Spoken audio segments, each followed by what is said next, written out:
At 2 a.m., Adrian Brooks, 32 years old, a single father barely holding his life together, got an emergency call from the most expensive tower in the city. A $400 million investor presentation had vanished just hours before the deal of the century. He thought it was another desperate gig to keep milk in his daughter's fridge.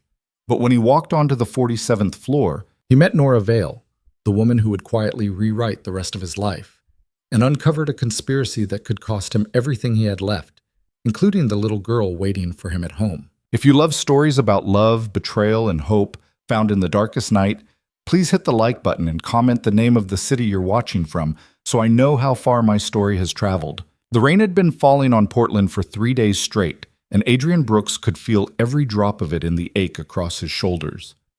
He drove the old gray Subaru through streets that shimmered like oil, one hand on the wheel, the other pressed absently against his jaw where a headache had settled in hours ago and refused to leave.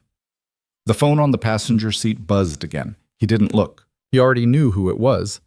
He'd read the message at the last red light. Emergency. Luxton Tower, 47th floor. Triple rate if you can be here in an hour. The sender was a name he didn't recognize, which usually meant someone had passed his number along in a panic. That was how most of his work came to him these days. A whispered recommendation, a desperate late-night text, a voice on the line trying to sound calm while the world fell apart on the other side. He glanced at the dashboard clock, 1:47 a.m. In the rearview mirror, a tiny pink backpack sat slumped against the back seat, the kind of pink that had been chosen by a 5-year-old who didn't yet understand that pink was supposed to be embarrassing. A stuffed elephant with one missing eye leaned against the backpack like a patient old friend. Adrian's chest tightened at the sight. He'd dropped Emma off at Mrs. Delaney's house on the way over, and the old woman had waved off his apologies with the same soft smile she always gave him. "Go," she'd said. "The rent doesn't pay itself, honey. Emma's asleep already. I'll feed her pancakes in the morning. Don't you worry about a thing." He worried anyway. He always worried. Adrian turned onto Fifth Avenue and the Luxton Tower came into view, a sleek black spire of glass and steel that cut into the storm like a blade. Every floor was lit. The lobby glowed gold through the rain. He pulled into the underground garage, parked in a visitor slot next to a matte silver Porsche that probably cost more than every apartment he'd ever rented, and took a moment to breathe. His reflection in the rearview mirror looked back at him with tired eyes and 2 days of stubble. He ran a hand through his dark hair, tried to flatten the worst of it, and gave up. The jacket he was wearing had a coffee stain on the cuff. His boots were still wet. He looked like exactly what he was. A 32-year-old freelance tech fixer who hadn't slept well in 4 years. He grabbed his backpack from the passenger seat, slung it over one shoulder, and walked toward the elevator. The security guard at the lobby desk was a heavy-set man with a shaved head and a name tag that said Marcus. He looked up when Adrian approached, took in the stained jacket and the wet boots, and did that little involuntary adjustment of his face that Adrian had come to recognize. The "you're not supposed to be here" face. "Can I help you?" Marcus asked, in a tone that implied he'd rather not. "Adrian Brooks. I was called in for an emergency. 47th floor." Marcus typed something, frowned, typed more. "By who?" "A woman named—" Adrian checked his phone. "Nora Vale." The frown deepened. Then something shifted in Marcus's eyes, a flicker of recognition that wasn't quite respect but wasn't quite dismissal either. He reached under the desk and produced a visitor badge. "She's waiting for you." Adrian clipped the badge to his jacket and walked to the elevator. The doors slid open without a sound. He stepped inside, hit 47, and watched the city disappear below him. The elevator lifted fast enough to make his ears pop. He leaned against the mirrored wall, closed his eyes for a moment, and thought about Emma. She'd be curled up under that purple comforter at Mrs. Delaney's, the elephant tucked under her chin. She'd be dreaming about whatever 5-year-olds dreamed about. Dinosaurs, her kindergarten class. The woman she still sometimes asked about at bedtime, in that careful, hopeful voice that tore him in half every time. "Daddy, do you think Mommy can see me when I lose a tooth?" He opened his eyes. The elevator dinged. The doors parted. Nora Vale was standing in the middle of the hallway. She was in her mid-20s, maybe 26, wearing a cream-colored blouse that had been expensive before the night destroyed it. One sleeve was pushed up to her elbow. Her dark blonde hair was pulled back in a knot that had started neat and ended desperate. She was holding a coffee cup in one hand and a tablet in the other, and the moment she saw him, her whole posture changed, like someone watching the cavalry come over a hill. "Oh, thank God," she said.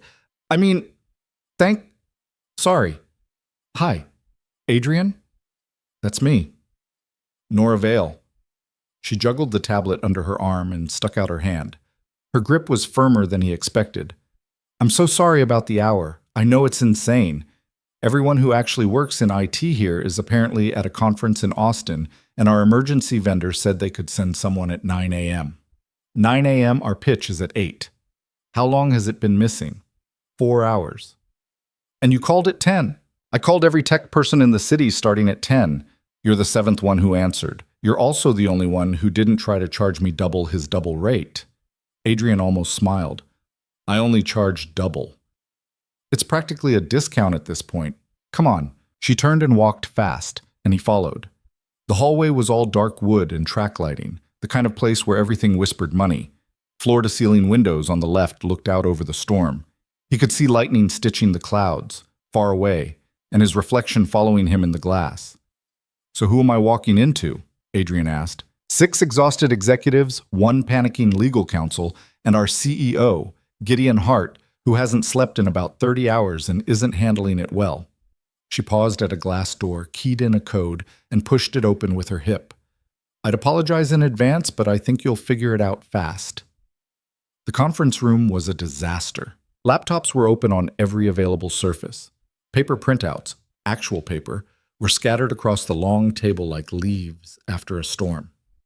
A whiteboard on the far wall was covered in frantic scribbles, most of them crossed out.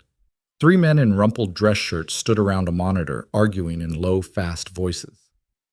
A woman with a legal pad sat on the floor with her back against the wall, eyes closed, lips moving like she was praying. And at the head of the table stood a man Adrian knew on sight, Gideon Hart. He'd seen the face on the cover of Wired 3 months ago. Mid-40s, broad-shouldered, silver at the temples in a way that looked engineered. His blazer was off, sleeves rolled up, tie loose around his neck. He was staring down at a laptop with the kind of furious stillness that Adrian had learned over the years to be careful around. Gideon's eyes came up. "This is your guy?" "This is Adrian Brooks," Nora said, and there was something in her voice, a small, deliberate firmness, that Adrian caught even through his exhaustion. "He's one of the best in the city." Gideon looked him up and down, took in the stain on the jacket, the wet boots, the tired eyes. A muscle worked in his jaw. "He's one of the best?" "He's the one who's here," Nora said evenly. "At 2 a.m, when nobody else came." The room went quiet. Adrian met Gideon's gaze. He'd dealt with men like this before. He'd fixed servers for hedge fund managers who wouldn't say his name and talked over him to their assistants. He'd pulled data from crashed drives for a plastic surgeon in Beverly Hills who tried to pay him in Botox. You learned to stand still and not blink. You learned that the job was the job. And once they needed you enough, the attitude evaporated. "What's gone?" Adrian asked. Gideon didn't answer. He looked at Nora. "The pitch deck," Nora said. "The full investor package. Financial projections, product roadmap, the live demo environment. The whole presentation for the Meridian round. We backed it up to the server yesterday afternoon at 4. At 10 p.m., our lead presenter went to rehearse and nothing. The files are gone. Not corrupted. Gone. And the backups from the CloudSync show, well, that's what we need you to look at, because they show something weird." Adrian set his backpack on the one clear corner of the table. He unzipped it and pulled out his laptop, a battered black ThinkPad with stickers half peeled off the lid, and a small leather case of drives and cables. He didn't hurry. Hurry was what everyone else in the room was already doing, and it wasn't working for them. "Can I see the workstation it was last accessed from?" "This way," Nora said. He followed her to a smaller office just off the conference room. There was a clean, modern desk with a 27-inch monitor and an ergonomic chair. Everything neat, everything in order. A framed photograph on the desk showed a thin man with glasses and a nervous smile standing next to a sailboat. "This is Martin's desk," Nora said. "He's the presenter. He's at home right now. Gideon sent him there about an hour ago." "Is Martin okay?" "Martin is having a panic attack the size of Oregon." "Poor guy." "Yeah." Nora set her coffee cup down on the edge of the desk and finally looked at Adrian properly. Her eyes were gray-green, and in the soft light from the monitor, she looked younger than she'd seemed in the hallway. Younger and tireder. "I'm sorry about Gideon. He gets ugly when he's scared." "He's scared?" "He's leveraged himself to his ankles on this round. If it doesn't close, a lot of people lose a lot of money, including him." Adrian sat down in Martin's chair. He opened his laptop, connected it to the desktop with a cable from his leather case, and started typing. For a moment he forgot Nora was there. This was the part of the job he liked, the part where the noise of the world fell away, and there was only the problem. The logs, the timestamps, the quiet, patient language of machines telling the truth about what had happened to them. "How long will it take you to know if it's recoverable?" Nora asked. "Depends what's been done to it. Give me 20 minutes. I'll get you coffee." "I'm good." "You have coffee already?" "No, I just don't drink other people's coffee." "Long story." She paused in the doorway, and he felt her looking at him. He kept his eyes on the screen. "Okay," she said, and left. For the next 20 minutes, Adrian worked. The file structure on the desktop was clean. Too clean, actually. Most users left a trail of chaos. Desktop screenshots, half-downloaded PDFs, old meeting notes. Martin's desktop had 4 folders, all labeled neatly, and a recycle bin that had been emptied within the last 18 hours. That was the first thing that bothered him. The second thing was the Cloud Sync log. Adrian pulled it up and started reading. At 4:02 p.m. the previous day, the full investor package had been uploaded to the company's private server. At 9:47 p.m., someone had accessed the server from an internal IP and pulled the files down to a local machine. At 9:52 p.m., the same IP had uploaded a 0-byte version of each file back to the server, overwriting the originals.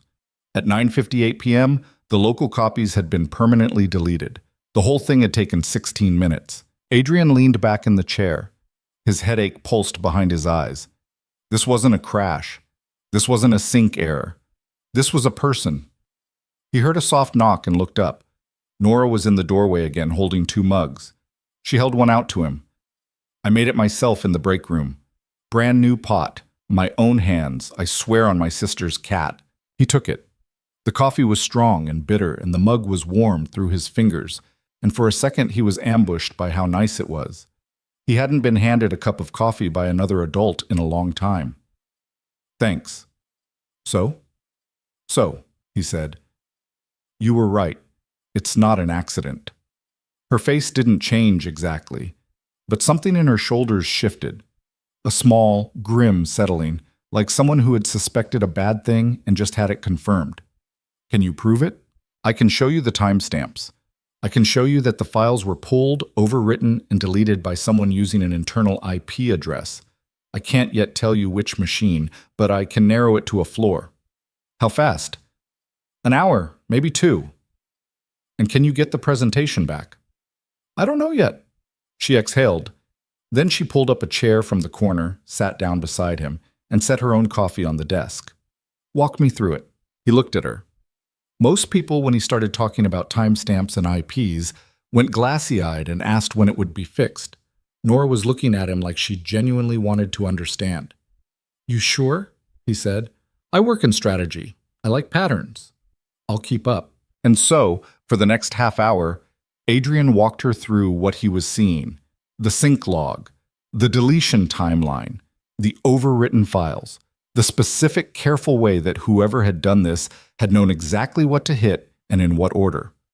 Nora asked good questions. She had a way of tilting her head when she was thinking, and a habit of tapping her index finger twice against her mouth before she spoke.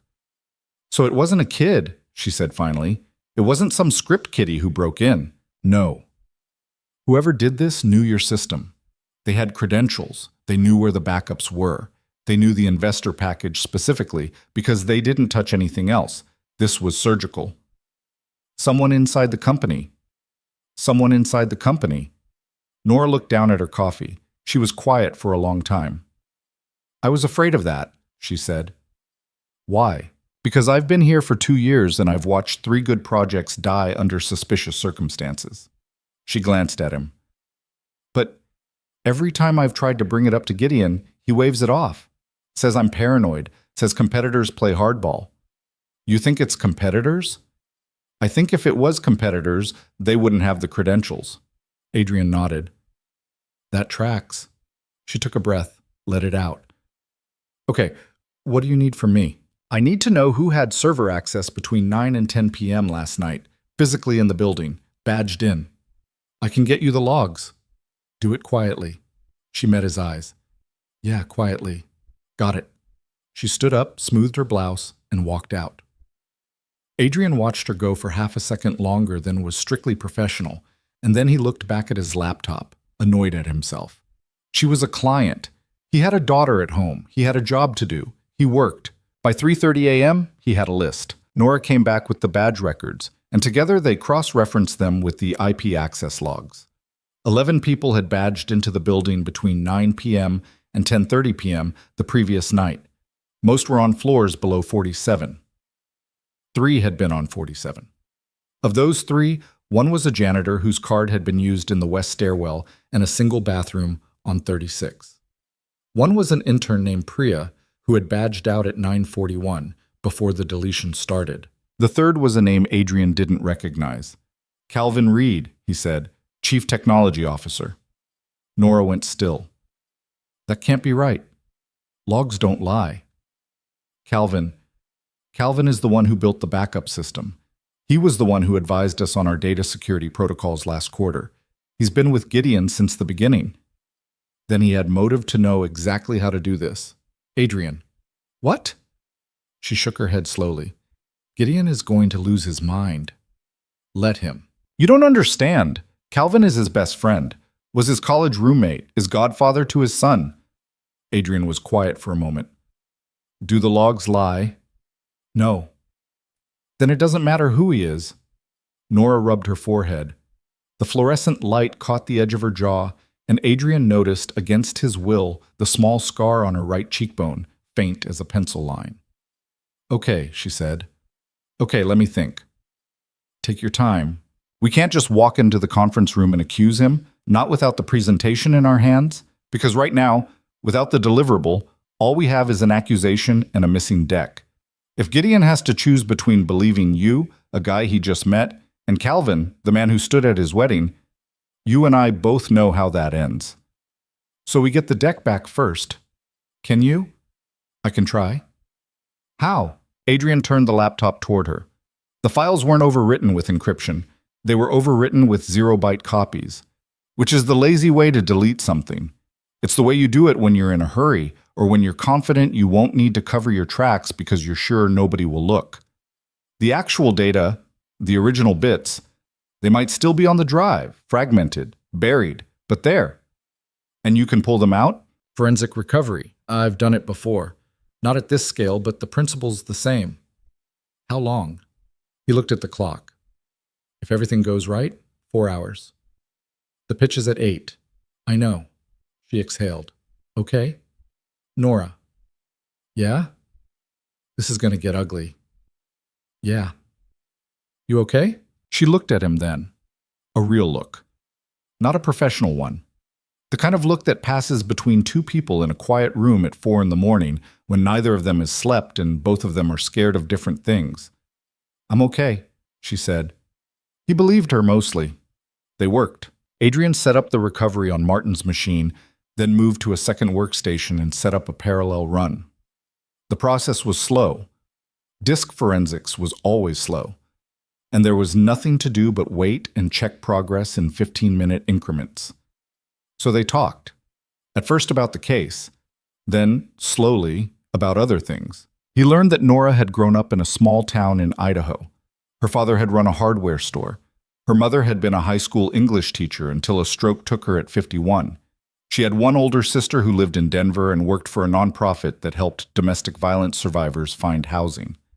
Nora herself had gone to Stanford on scholarship, studied economics and communications, and taken this job because the salary was insane, and she was still paying off her sister's law school loans from 3 years ago when her sister's husband had emptied their joint account and disappeared.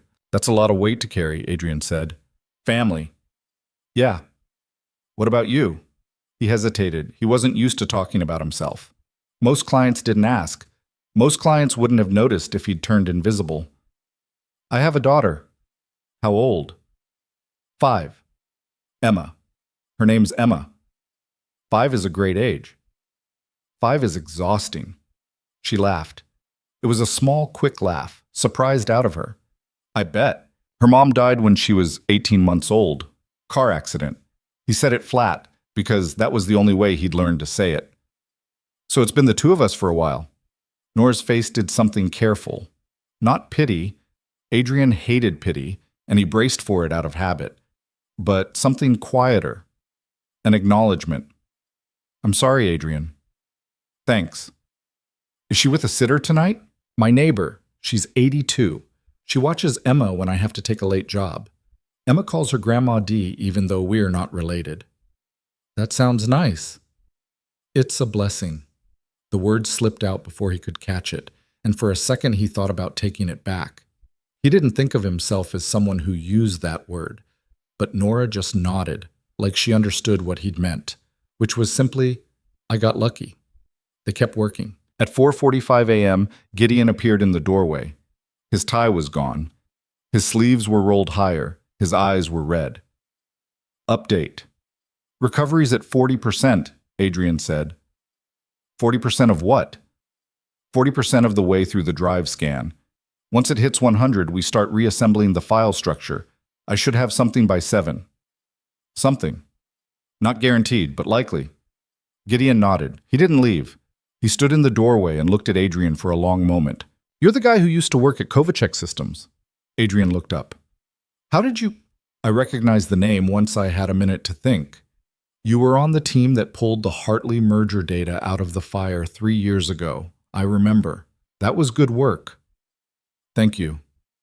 Why'd you leave? Adrian glanced at Nora, then back at Gideon. He didn't feel like explaining himself at 5 in the morning, but he also didn't feel like lying. My wife died. I had a baby. I needed flexible hours. Kovacheck doesn't do flexible. Gideon's face didn't change, but something in his posture did. A tiny softening. I'm sorry to hear that. Thank you. You get me my deck back, Adrian Brooks, and I'll owe you something more than money. Just the money is fine. Gideon almost smiled. Right answer. He turned and walked away, and Nora, who had been silent through all of it, let out a breath she hadn't known she was holding. He likes you. He doesn't like anyone. He likes competence, which for him is the same thing. I'll take it. They worked. By 5:30, the scan was at 70%, and the first rough file signatures were showing up in the recovery buffer. Adrian started reassembling. He moved between his laptop and Martin's machine with practiced patience, eyes flicking between 6 terminal windows at once. Nora sat on the edge of the desk now, legs tucked under her, and every time he glanced up, she was watching the screens with the careful intensity of someone learning a new language. At one point, she said, "Can I ask you something?" "Yeah." "Why did you say you don't drink other people's coffee? What's the story?" He huffed a laugh. "That's what you want to know right now?" "It's going to drive me insane if I don't ask." He reached for his mug, hers, technically, the one she had made for him, and took a sip. When I was 19, I had a boss at an IT help desk in Spokane who put ranch dressing in my coffee as a prank. I didn't notice until the 3rd sip. I haven't accepted coffee from a stranger since. Nora laughed. A full one this time, loud enough to bounce off the office walls. Ranch dressing? Ranch. Dressing. That's diabolical. I think about it more often than I should. And yet you're drinking mine. I saw you pour it. Good defense. I'm a cautious man. She looked at him and something passed across her face. Amused, surprised, a little warm. And Adrian looked back down at the screen before he could figure out what it was, because he had a job to do and a daughter at home, and there was no room in his life for whatever that look was. The recovery finished at 6:51 a.m. For a long moment, Adrian and Nora both just stared at the screen. The folder structure had rebuilt itself. Every file, every subfolder, the live demo environment, the projections, the roadmap, even the 2 video clips Martin had planned to show. "Oh my God," Nora whispered. "Yeah. You did it." "I had a good feeling." She laughed, and it was shaky this time, relief leaking out of her. You had a good feeling. Professional confidence. Adrian? Yeah? Thank you. We're not done yet. I know, but thank you. He transferred the files to the company server, triple-checked them, and ran a quick verification. Everything was clean. Everything was there. Then he sat back and looked at her. Now we deal with Calvin. Her face settled. Now we deal with Calvin. How do you want to play it? I think we need to tell Gideon. Okay, but we need to be careful. If Calvin realizes he's been made, he could do more damage before the pitch. He has access to everything. Then we need to lock him out of the system first, quietly. And then we walk into that conference room together and we lay the logs on the table. You'll stay? I'll stay. Nora nodded. She stood up, then hesitated. Adrian. Yeah? I don't know how to thank you for this. Actually, I don't know what I would have done if… Don't. Don't what? Don't thank me yet. The pitch isn't over. The job isn't over. Let's get through this first. She nodded slowly. Okay, you're right. She walked to the door, then turned back. Hey. Yeah? Your daughter, Emma. Yeah? She's lucky to have you. Adrian didn't know what to say to that. He had spent the last 4 years feeling like the opposite was true, that Emma had drawn the short straw, that she deserved a better father, a better life, a mother who was still alive and not a grieving, half-broken man who worked nights and slept 3 hours at a time and sometimes cried in the car on the way home from parent-teacher conferences. He had never, not once, thought of himself as something Emma was lucky to have. The word sat in his chest like a warm stone. Thank you, he said. Nora smiled, just a small one, the edges of it tired, and left. Adrian sat alone in Martin's office for a minute. He looked at his hands. They were shaking, very faintly, from too much coffee and not enough sleep. He closed his laptop. He stood up. He walked to the conference room. Gideon was at the window, looking out at the rain-smeared city. The sun was starting to come up, gray and reluctant, behind the clouds. The other executives were slumped in their chairs. The woman with the legal pad was asleep, sitting up. Nora was already at the head of the table. When Adrian walked in, she turned and her eyes met his, and he felt something he had not felt in a long time. The simple, unfamiliar steadiness of having someone in the room who was on his side. Gideon, she said, we have the presentation back. Heads came up around the table. The woman with the legal pad startled awake. Gideon turned from the window. Thank God, he said. And we know who took it. The room went quiet. Gideon's face changed slowly. What? Adrian traced it. The server logs are clear. Between 9:47 and 10:03 last night, someone on the 47th floor accessed the investor package, pulled it down, uploaded 0-byte replacements, and deleted the originals. One person. Internal IP badge records cross-reference. Who? She looked at him, really looked at him. Her voice was steady, but Adrian could see the pulse hammering in her throat. Calvin? Silence. It stretched. It thinned. It broke. Get out of my conference room, Gideon said. Gideon, get out. I know how it sounds. You have no idea how it sounds, Nora. You have no idea. Calvin has been with me for 22 years. He held my son the day he was born. The logs don't lie, Adrian said quietly. Gideon's head snapped around. You don't speak. The logs don't lie, Adrian said again, the same way. I can show you the timestamps. I can show you the IP. I can show you the badge records. I don't know your friend, Mr. Hart, and I have no interest in being wrong. If you want to look at what I'm looking at, I'll walk you through every line. Gideon stared at him. A long moment passed, and then, very slowly, Gideon said, Show me. Adrian opened his laptop on the conference table. Nora moved to stand beside him, close enough that her shoulder was almost touching his. He started walking Gideon through the evidence. Outside, the rain kept falling. Somewhere on the east side of the city, in a small apartment with a plastic solar system mobile hanging over a kid-sized bed, Emma Brooks was waking up to the smell of Mrs. Delaney's pancakes. She would be told that Daddy had worked very hard last night and would come to pick her up after breakfast. She would nod solemnly and ask if she could save him a pancake. Mrs. Delaney would say yes, And on the 47th floor of the Luxton Tower, Adrian Brooks, 32 years old, a widower, a freelance tech fixer who had walked in wet and stained and alone, was laying out line by line a betrayal that was about to break a company open. Gideon read in silence. Nora watched him read.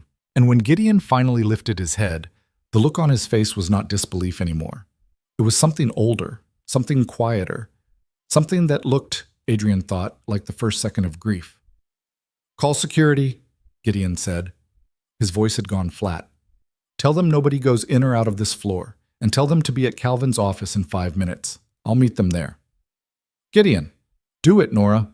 She moved to the phone. Gideon looked at Adrian. His eyes were wet, but his face was stone. "What do I owe you?"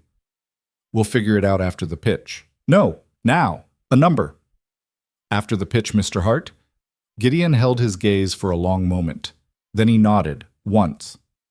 "Stay," he said. "Until this is done. Stay." And Adrian, who had intended to get paid, drive home, pick up his daughter, and sleep for 6 hours, heard himself say, "Okay." He looked across the room at Nora on the phone. She was speaking quietly, urgently, her free hand pressed flat against the conference table. The morning light was coming in stronger now, slanting through the rain on the windows, and it caught the edge of her hair and turned it the color of honey. She glanced up, met his eyes. And Adrian Brooks, who had not looked at another human being and felt the bottom of his stomach move in almost 4 years, looked quickly away. He sat down at the conference table. He opened his laptop, and he waited for what came next. Outside, the storm was starting to break. Security arrived in 4 minutes. Adrian watched them come off the elevator through the glass wall of the conference room. 2 men in dark suits, walking fast but not running, the way people walked when they'd been trained not to attract attention. Gideon met them at the elevator bank. He spoke to them quietly, his back to the room, one hand pressed flat against the wall like he needed it to hold him up. Nora was still on the phone. She'd moved to the far corner of the conference room, her voice low, one finger pressed into her ear to block out the rising hum of the office coming awake around them. Adrian could hear fragments. Lock his credentials. All of them. Yes. Including the backup admin. No, don't call him. I said don't call him. She hung up. She looked at Adrian. "It's done," she said. "He's locked out. He'll know as soon as he tries to log in. He's about to have bigger problems than his login." The 2 men in suits were walking back toward the conference room now, Gideon between them. He didn't come inside. He stopped at the doorway, his face carefully composed in a way that Adrian recognized. The face of a man who had built a wall inside himself in the last 3 minutes and was going to live behind it for a while. "Nora, with me." "Gideon, I don't think—" "You're coming." She went. Adrian stayed. He wasn't invited and didn't want to be. He sat at the conference table and looked at his hands and thought about what he was doing here, in a building he'd never heard of 4 hours ago, watching rich people break themselves open at sunrise. His phone buzzed in his pocket. He pulled it out. A text from Mrs. Delaney. "Emma's up, asked if she could save you a pancake. I told her yes. She wants to know when you're coming home." Adrian typed back with one thumb. "Tell her soon. Tell her Daddy loves her." The reply came immediately. "Already told her." "Every hour, honey." He put the phone face down on the table. The woman with the legal pad was awake now, sitting upright, her hair mashed flat on one side. She caught Adrian's eye and gave him a small, apologetic smile, as if embarrassed that he'd seen her sleep. "I'm Lenora," she said. "Legal counsel. I don't usually look like this." "Adrian, I know." Nora talks fast when she's scared. Lenora pushed herself upright, stretched, winced. "You really found it?" "Really found it. All of it?" "All of it." She exhaled, long and slow. "Thank Christ, sorry. Thank you. It's fine." "No, it's not fine. Do you know what this company is worth if the Meridian round closes?" "I have an idea." $2 billion. $2 billion. She laughed, but the laugh wasn't happy. It was the tired, disbelieving laugh of someone who had spent too many hours being responsible for something she couldn't control. And we nearly lost it because one man got greedy, or scared, or whatever Calvin was. "Did you know him?" 15 years. Our kids went to school together. Adrian didn't say anything. There was nothing to say. Lenora stared at her legal pad as if it had betrayed her, then slowly picked it up and started writing again, her pen moving in small, furious strokes. Down the hallway, a door slammed. Then another. Then, faintly, distantly, a voice, raised, muffled by glass and carpet and distance, but unmistakably furious. Adrian couldn't make out the words. He didn't want to. He kept his eyes on the rain-smeared window and listened to the sounds of a friendship ending. It took 12 minutes. When Nora came back to the conference room, her face was pale. Her mouth was pressed into a line that Adrian would later learn she only made when she was trying very hard not to cry. She walked straight to the coffee station, poured herself a fresh cup, drank half of it standing up, and then poured another. "He denied everything," she said, without turning around. "I figured. He said the logs were fabricated. He said he'd been framed. He said Gideon should look at Martin, at Priya, at me. At you? He said I'd been wanting his job for a year." She laughed, and it was a ragged little sound. "Which, okay, fine, maybe I have, but I didn't steal his pitch deck to get it. What did Gideon do?" Gideon asked him, point blank, if he'd been on the 47th floor between 9:47 and 10:03 last night. And Calvin said no.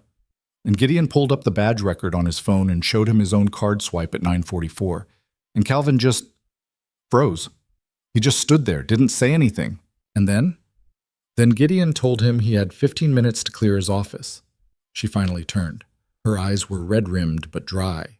"Security's escorting him out now. How are you?" The question seemed to catch her off guard. She blinked, looked at him, really looked at him, the way she had in Martin's office at 4 in the morning. "I don't know," she said. "Ask me in an hour." "Okay." "What about you? You've been up all night." "I'm fine." Liar. Client-facing fine. She smiled, barely, and it hurt to watch because he could see the effort it took her. Gideon came back into the conference room at 7 minutes past 7. He looked like he'd aged a decade in 20 minutes. His shirt was damp with sweat at the collar. He walked to the head of the table, put both hands on the back of the chair, and stood there for a moment with his eyes closed. "All right," he said. "We have 43 minutes. "Gideon," Lenora said. "Take 5, just 5. "I can't take 5, Lenora." "You can't go in front of Meridian looking like this either."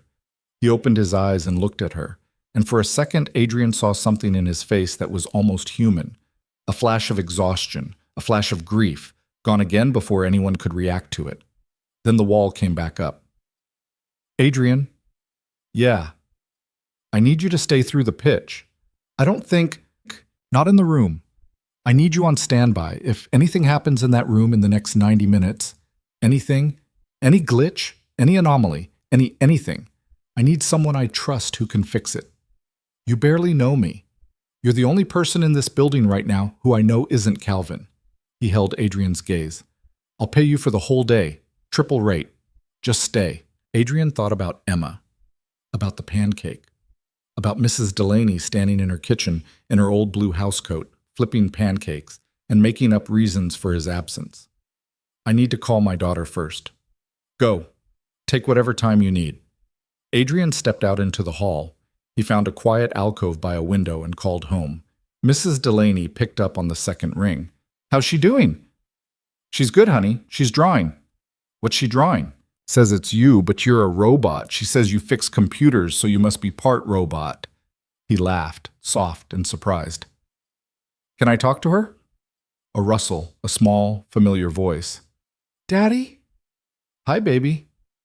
"Daddy, are you coming home?" "Not for a few more hours, honey. Daddy has to stay at work a little longer." "Oh." A pause. "Are you okay?" "Yeah, I'm okay." "How are the pancakes?" "Grandma D put chocolate chips." "Lucky girl. I saved you one." "Did you?" "Yeah, it's on a plate. I put plastic on it." "You put plastic on it, like plastic wrap?" "Yeah." "You're a genius." "I know." He laughed again. He could feel his throat closing a little. "Hey, Em. Yeah? I love you so much. I love you so much. And also to the moon." "And also to the moon." "Daddy? Yeah? Don't work too hard." "I won't, baby." He stood at the window after she hung up and watched the rain clear, patch by patch, from the city below. A thin stripe of gold was opening between the clouds over the river. He pressed his forehead against the cold glass and breathed for a minute. When he turned around, Nora was there. She hadn't meant to catch him like that. He could see. She had a folder in one hand and a fresh coffee in the other, and she was clearly walking to somewhere else, but she had slowed when she saw him, and now she was standing 6 feet away, her face unreadable. "Your daughter?" she said. "Yeah." "Is she okay?" "She saved me a pancake." Nora's mouth moved. Not quite a smile. "That's a good daughter." "She's a good daughter." They stood there for a second that went on too long. Then Nora said, "Meridian's here. They're setting up in the boardroom. Gideon wants you on the 39th floor, in the dev office.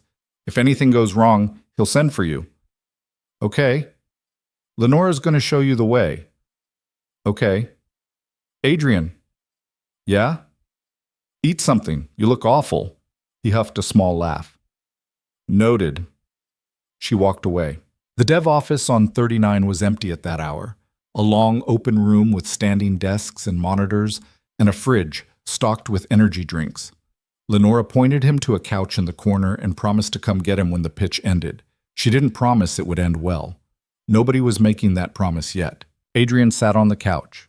He found a granola bar in his backpack. He ate it slowly. The sun came in through the window.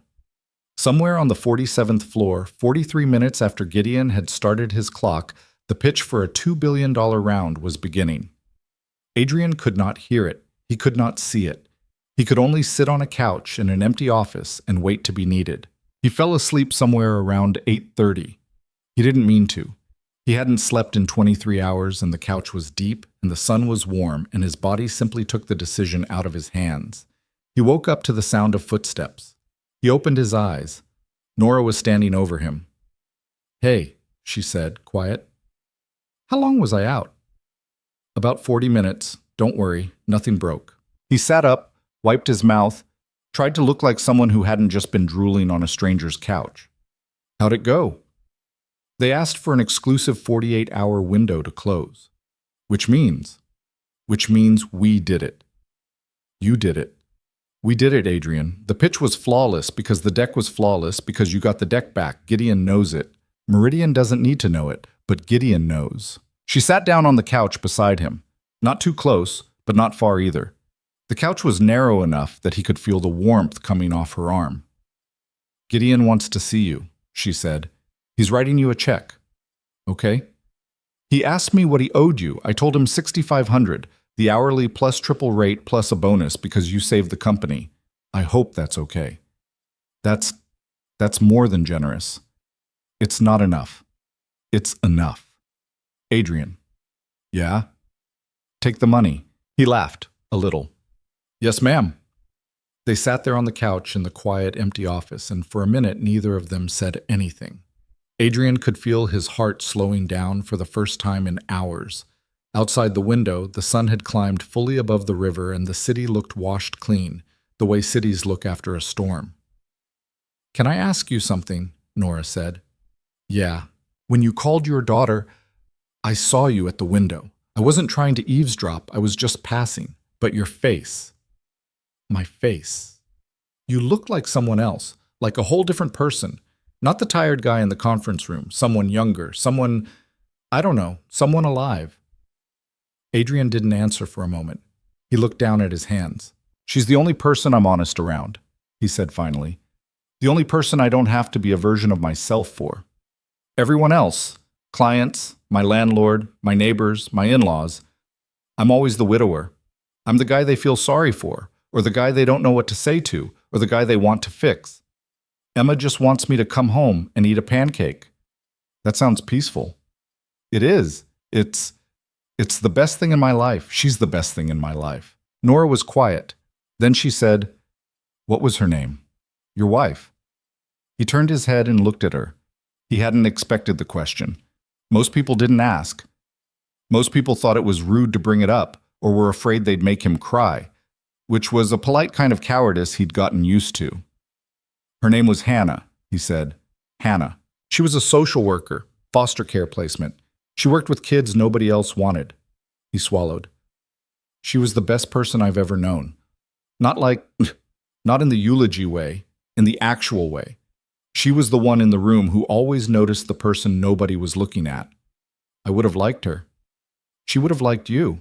The words came out before he could think about them, and once they were out, he couldn't take them back, and he didn't want to.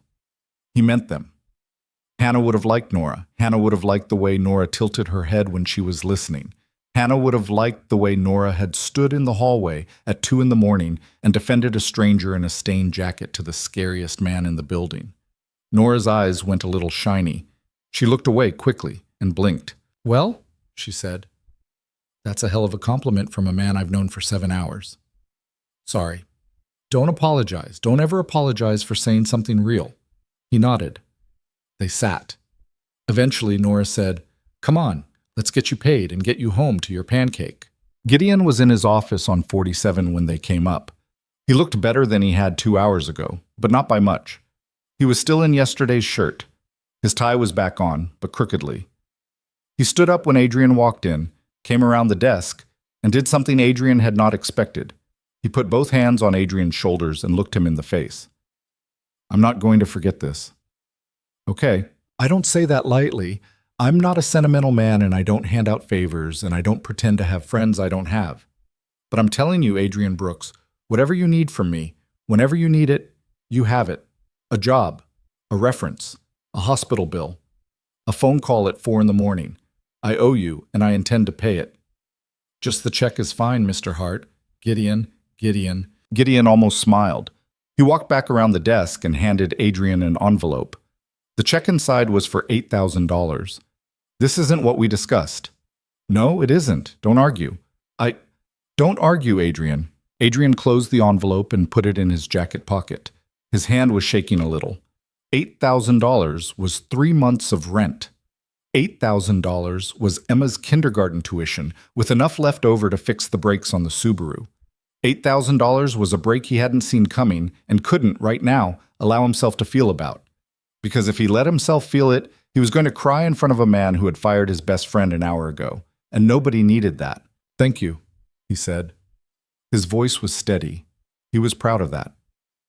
"Thank you." Adrian nodded. "And Adrian, yeah? There's going to be fallout from this. Calvin is going to make noise. He's going to try to discredit what happened last night. He'll hire lawyers. He'll call reporters. He'll come at you and Nora both because we're the 2 names he knows. I'm telling you this now so you're not surprised. Okay, if he comes at you, you call me. You don't talk to him. You don't talk to reporters. You call me. Understood?" "Understood. Go home. Sleep. Eat your pancake." Adrian looked at him. "How'd you know about the pancake?" "I have daughters too, Adrian. Now get out of my office." He left. Nora walked him to the elevator. They didn't speak. There was nothing to say, or there was too much to say, and neither of them had the energy for more than nothing. At the elevator, she put a hand on his arm, briefly, just her fingers, just for a second. "Drive safe." "You too." "I'm not driving. I'm collapsing." "Collapse safe." She smiled. It was the first real smile he'd seen on her face. "Adrian." "Yeah? Can I call you sometime?" His stomach did a thing he was not prepared for. "About work?" "About anything." He looked at her. She looked back at him. The hallway was empty. The city was going about its morning outside the glass. Somewhere far below, a man named Calvin was being put into a car with his personal effects in a cardboard box, and his whole life was ending. Somewhere across town, a little girl was eating chocolate chip pancakes and drawing a picture of her father as a robot. And somewhere in the space between those two facts, Nora Vale was asking Adrian Brooks if she could call him sometime. "Yeah," he said. "Yeah, you can call me." "Okay? Okay." The elevator dinged. The doors opened. Adrian stepped inside. The doors started to close. "Adrian?" He put his hand out, stopped the door. "Yeah?" "You didn't just save the company. I want you to know that. You also, you stood in front of Gideon and didn't flinch, and you were kind to me. You were kind to me at 4 a.m. when you had no reason to be. I'm not going to forget that either." He didn't know what to say. He nodded once and let his hand drop from the door. It closed between them. He rode down 47 floors in silence. When the elevator opened in the lobby, The morning shift guard was at the front desk instead of Marcus. The guard looked at Adrian. Stained jacket, wet boots, 24 hours of stubble, the face of a man who had been crying for 30 seconds in an elevator, and wisely said nothing. Adrian handed in his visitor badge, walked out into the parking garage, and got into his car. He sat behind the wheel for a while before he started the engine. He thought about Hannah. He didn't cry, exactly. He just sat there and thought about her. About the way she'd laughed at his bad jokes. About the way she'd held Emma the first night in the hospital, with a look on her face like she was trying to memorize every line of the baby's forehead because she knew she wouldn't have enough time. About the way she'd made him promise, at the end, that he wouldn't close himself off. Don't you dare, Adrian. Don't you dare turn into one of those men. Promise me. He had promised. He had broken the promise almost immediately. He started the engine. The drive back to the east side took 40 minutes. The rain had stopped, but the streets were still wet, and the Subaru's windshield wipers made that squeak they'd been making for months. He needed to replace them. He'd been meaning to. Now, with Gideon Hart's check in his pocket, he actually could. He stopped at the bakery on Alder and bought a small cake. Chocolate with chocolate frosting, Emma's favorite. He didn't know why he bought it. He told himself it was because of the check, because they should celebrate. He knew, underneath, that it was because he needed to do something with his hands that was an act of love. He needed to walk into his apartment carrying something sweet. Mrs. Delaney opened the door before he could knock. She's been watching the window for 20 minutes. Is she okay? She's wound up. She knows something is going on. He stepped inside. Mrs. Delaney's apartment smelled like pancakes and old lavender sachets, and the particular clean, papery smell of a home that had been lived in for decades. Emma was on the couch in her purple pajamas, her hair sticking up in every direction, a stuffed elephant in her lap and a crayon in her hand. She looked up when he walked in, and her whole face changed. Daddy. Hi, baby. She launched off the couch. He caught her. She wrapped her whole small self around him, arms around his neck, legs around his waist, her face buried in his shoulder, and he held her and felt the cake box crush a little against his side, and he didn't care. I saved you a pancake. I heard. I put plastic on it. I heard that too. Daddy? Yeah? You smell like rain. I know, baby. I'm sorry. It's okay, I like it. Mrs. Delaney was watching them from the kitchen doorway, one hand pressed to her chest. She caught Adrian's eye and gave him the smallest nod. It's all right, honey. Everything's all right. He carried Emma to the kitchen. He ate the pancake. It was cold and slightly soggy under its plastic wrap, and it was one of the best things he had ever put in his mouth. Emma sat on his lap and watched him eat it like it was a performance. When he was done, she held up her drawing. This is you. Am I a robot? Half robot. This part is robot. She pointed. This part is Daddy. Which part is Daddy? The heart. He looked at the drawing. She'd drawn a stick figure with metal legs and metal arms and a red lopsided heart in the center of its chest. Above the head she'd written, in her careful kindergarten letters, My dad. That's beautiful, honey. I know. He took her home. He took her home and bathed her and put her in clean pajamas and read her 3 chapters of the book they were working through, and he watched her fall asleep with her hand curled around his thumb the way she had since she was a baby. He eased his hand free. He pulled the blanket up to her chin. He kissed the top of her head. He went to the kitchen. He ate a bowl of cereal standing up at the counter. He put the check on the table. He looked at it for a long time. $8,000. A gift from a stranger he would probably never work for again. He thought about Nora. He tried not to. He thought about her anyway. About the way she had said, "Can I call you sometime?" About the way she had looked at him in the hallway. About the small scar on her cheekbone that he had noticed in Martin's office and had been noticing on and off ever since. He was too tired to untangle any of it. He went to bed. His phone rang at 2:14 p.m. He had been asleep for 3 hours. He fumbled for the phone, his head thick, his mouth dry. The screen said unknown. He almost didn't answer. He answered anyway, out of habit. Adrian Brooks. Mr. Brooks. The voice on the other end was male, calm, unhurried. Adrian didn't recognize it. Who is this?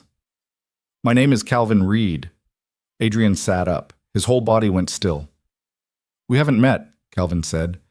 But you've made yourself very familiar with my work. How did you get this number? You gave it to the front desk last night. The front desk gave it to me this morning, before my access was revoked. It's amazing how often people forget what's on paper. A pause. I'm not calling to threaten you, Mr. Brooks. I want to make that very clear. I'm calling to talk. I have nothing to say to you. I understand that, but I'd like you to listen for 5 minutes, because what you found last night what you think you found last night is not what you think it is. And I believe when you hear the full story, you'll agree that this has all been a terrible misunderstanding. The logs. The logs can be read many ways, Mr. Brooks. You of all people should know that. Adrian's throat was dry. He swung his legs out of bed and walked quietly into the living room so he wouldn't wake Emma. Gideon told me not to talk to you. Of course he did. So I'm not going to. Before you hang up, just one thing, Mr. Brooks. One thing. Because I think you're a good man, and I think you want to do the right thing, and I think you deserve to know. Know what? The file you recovered last night, the investor package. Did you look at what was in it? No, of course not. You were busy. But you should. Before anyone else sees it. Before Meridian closes the round and the paperwork is signed. Because there are numbers in that deck, Mr. Brooks, that don't match the audited financials. There are projections in that deck that were fabricated. And the reason I accessed the server last night was not to steal the presentation. It was to correct it, to pull the false version and replace it with the real one, before Gideon used it to commit fraud. Adrian didn't answer. I didn't finish because I ran out of time. I was going to talk to Gideon in the morning. I was going to show him what I'd found and ask him to postpone the pitch. Instead, you recovered the original files, the fraudulent files, and handed them back to him. And now they've been presented to Meridian as fact. You're lying. I might be, Mr. Brooks.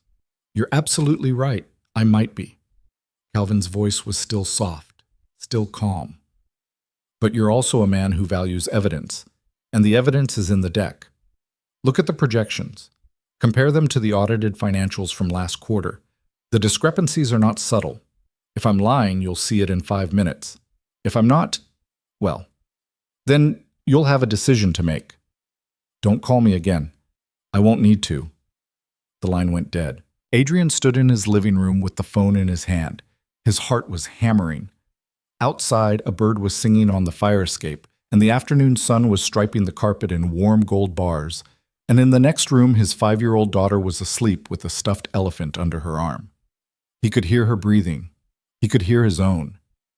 He sat down on the couch. He thought about Gideon, about the way Gideon had looked at him in the office an hour ago, both hands on his shoulders, saying, "I'm not going to forget this." About the envelope in his jacket pocket, about the check that was going to pay for breaks in kindergarten and groceries.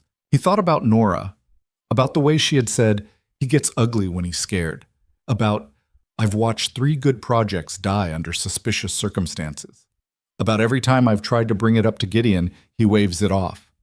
He thought about Calvin's voice. Look at the projections. Compare them to the audited financials. Calvin could be lying. Calvin almost certainly was lying. Calvin was a man who had been caught and was now trying to save himself by flipping the story, and it was the oldest trick in the book. And Adrian knew it.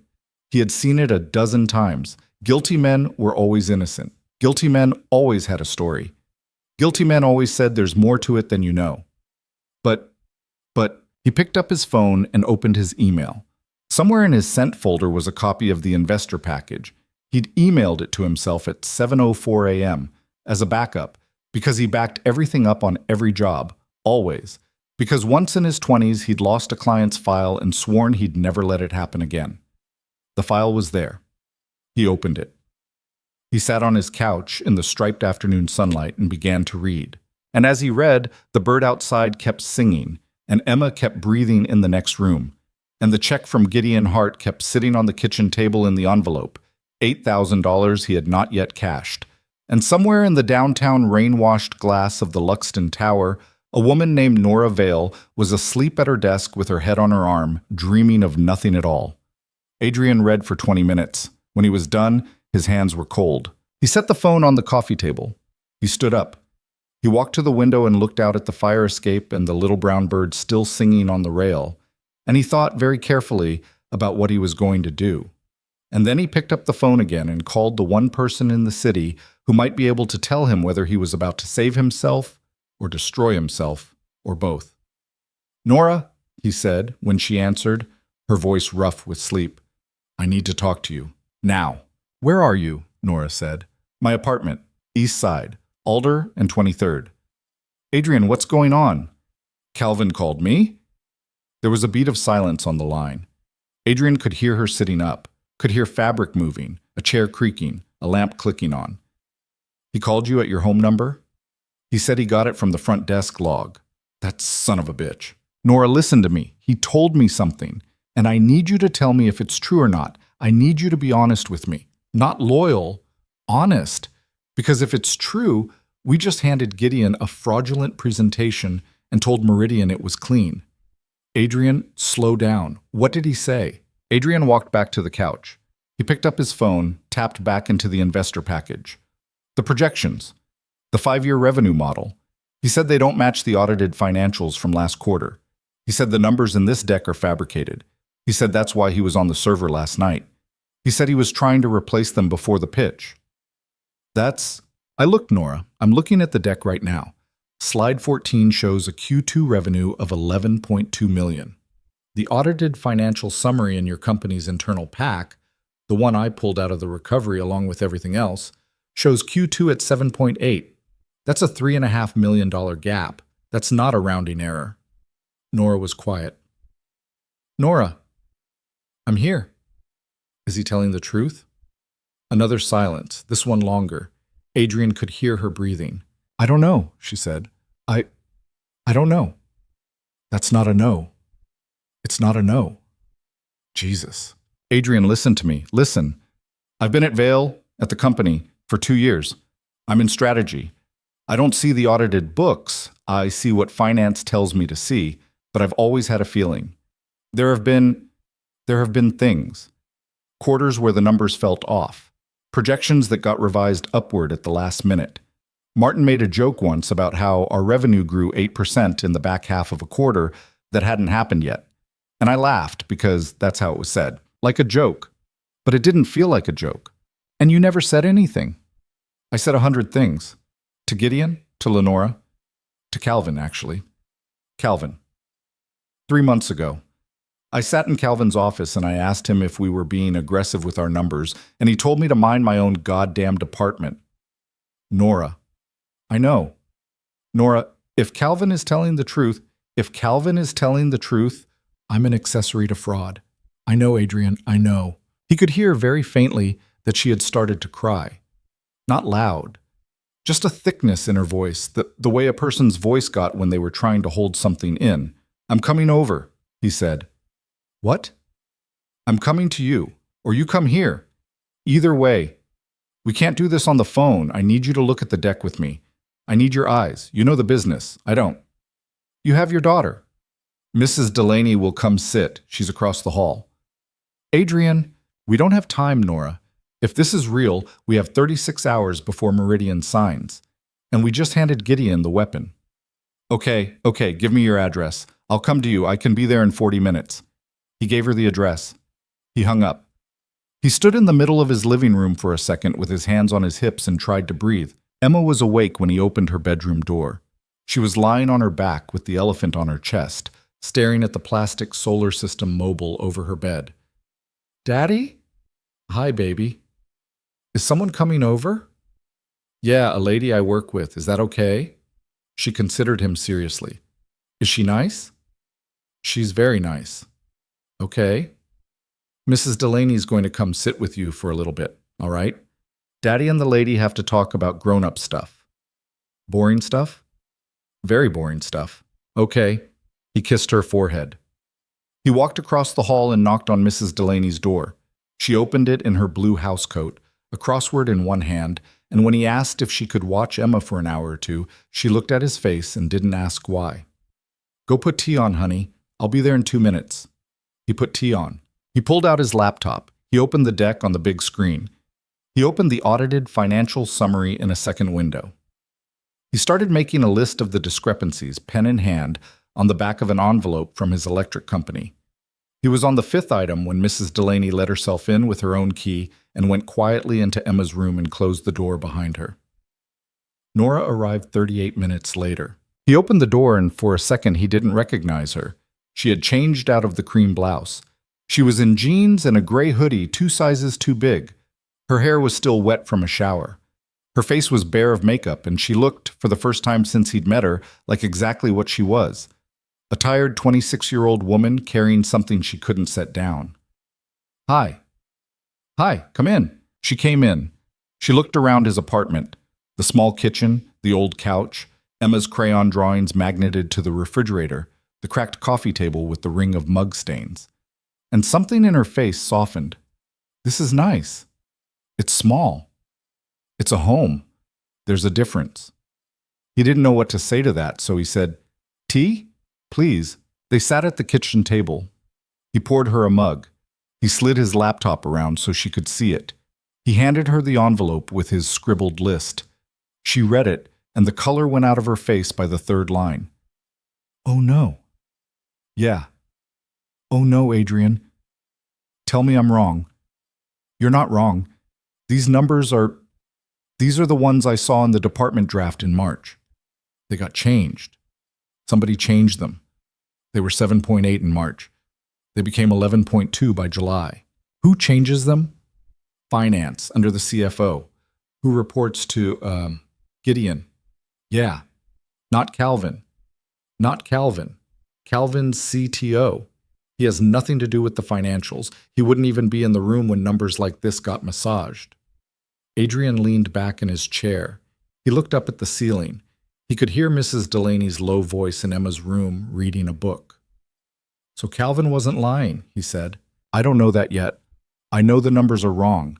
I don't know that he was trying to fix them. He could have been trying to steal them. He could have been trying to blackmail Gideon with them. He could have been trying to tank the round for some reason we don't know. He could be guilty of what we accused him of and also be right about the deck." That's a lot of possible Calvins. "I know. What do we do?" Nora set the envelope down. She wrapped both hands around her mug. She stared at the table for a long moment. "I don't know." "You have to know." "I don't, Adrian. I'm sorry. I'm a strategist. I'm 26 years old. I'm not built for this. An hour ago, I was sleeping at my desk, and now you're asking me if the man who just handed you $8,000 is a criminal. Is he?" "I don't know." "Best guess." She looked at him. "Best guess," she said slowly, "is yes." The words sat in the kitchen for a long time. Adrian got up. He walked to the window. The afternoon was turning toward evening, the sun low now, throwing long shadows across the brick of the building next door. A neighbor was grilling something on a fire escape 3 floors down. The smell of charcoal drifted in through the screen. "I can't unrecover those files," he said. "That's the thing. That's what keeps coming back to me. I did the job I was paid to do. I fixed what was broken, and it turns out what was broken was the thing that was protecting Meridian from being defrauded. I fixed the fraud." "You didn't know." "It doesn't matter if I knew." "Adrian, it doesn't matter, Nora. If Meridian signs that paper in 36 hours based on numbers I pulled out of a hard drive, and those numbers are a lie, then $2 billion moves into a company that shouldn't have it. And when it comes out, because these things always come out, my name is going to be on the forensic recovery log. Adrian Brooks recovered the files. That's in the paperwork.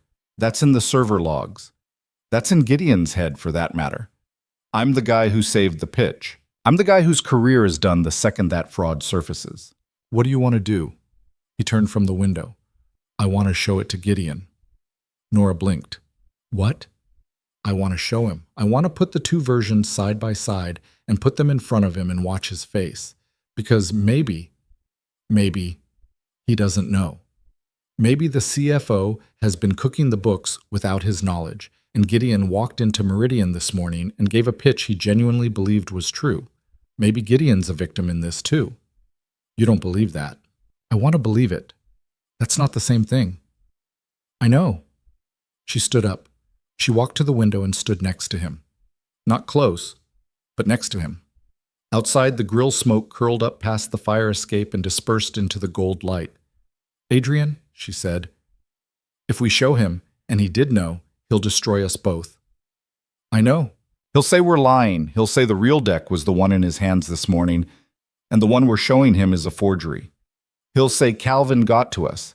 He'll say I was sleeping with you. He'll say whatever he has to say. I know. He has lawyers, he has money. He has Meridian eating out of his hand. We have an envelope from your electric company and a hunch. We have evidence. We have evidence that is deeply inconvenient to him. That's not the same thing. I know, Nora. I know what we're looking at. I know what it costs. I'm asking you anyway. She was quiet for a long time. Why? Because my daughter is in the next room and she's 5, and she drew a picture of me today with a heart in the middle of my chest. And if I let this go, if I cash this check and walk away and pretend I didn't see what I saw, that heart's going to start to hurt every time I look at it. And one day she's going to ask me if I'm a good man, and I'm going to have to lie to her. Nora didn't answer right away. She reached up and pressed the heel of her hand to her eye. You're not going to make this easy for me, are you? No, I'm not. Okay? Okay?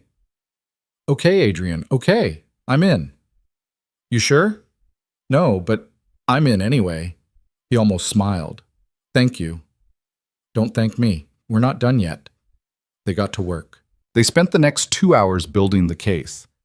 Nora knew where the original department drafts were stored.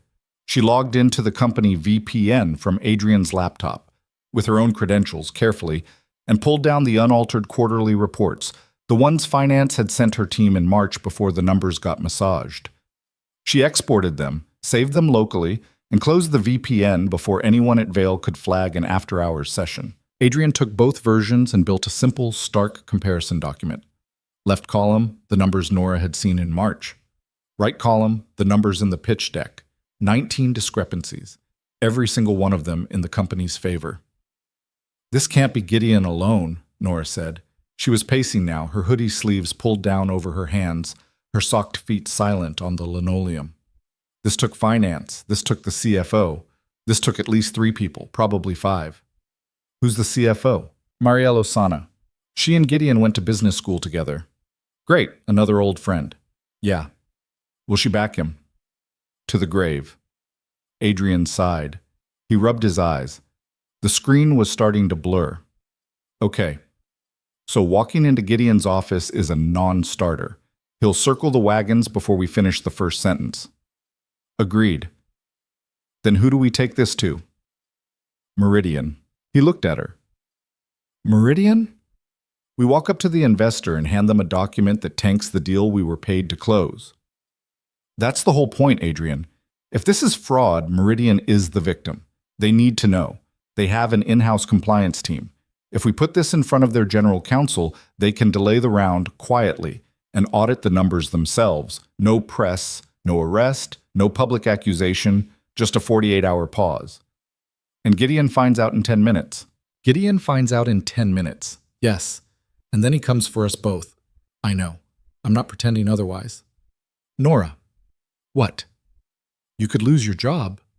I will lose my job. You could lose more than your job. I know. Your sister's loans. I know, Adrian. Then why are you doing it? She stopped pacing. She looked at him. Because I've already spent 2 years knowing something was wrong and pretending I didn't. And I don't want to be that person anymore. I don't want to wake up at 45 and realize I spent my whole 20s being complicit because it paid well. He looked at her. Okay, he said.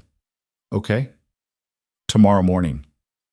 Tomorrow morning. She left just after 8. At the door, she hesitated. She turned. She was small in the oversized hoodie, smaller than she had been in her blouse, and her face in the hallway light looked very young and very tired. Adrian. Yeah. Whatever happens tomorrow. I'm glad I called you. Last night. I'm glad the other 6 didn't answer. Me too. Good night. Good night. She went. He closed the door. He stood in the hall for a minute with his hand on the knob and listened to her footsteps go down the stairs. Then he walked to Emma's room. Mrs. Delaney was asleep in the armchair next to the bed, her crossword in her lap, her glasses slipped down her nose. Emma was asleep too, on her side, one hand tucked under her cheek, the elephant on the pillow next to her. The room was warm and smelled like soap and the faint, sweet, specific smell of his daughter's hair. He eased the crossword out of Mrs. Delaney's hands. He set it on the little table. He touched her shoulder. Dee, I'm back. Oh, honey, thank you. Don't thank me. I had a nap. How'd it go? It was okay. I'll tell you tomorrow. Your friend is lovely. Yeah? I liked her voice through the door. You don't always hear a good voice, you know. Most voices, you hear them and you know the person is a certain way. Hers is a good one. He huffed a laugh. I'll pass it along. You do that. She shuffled out.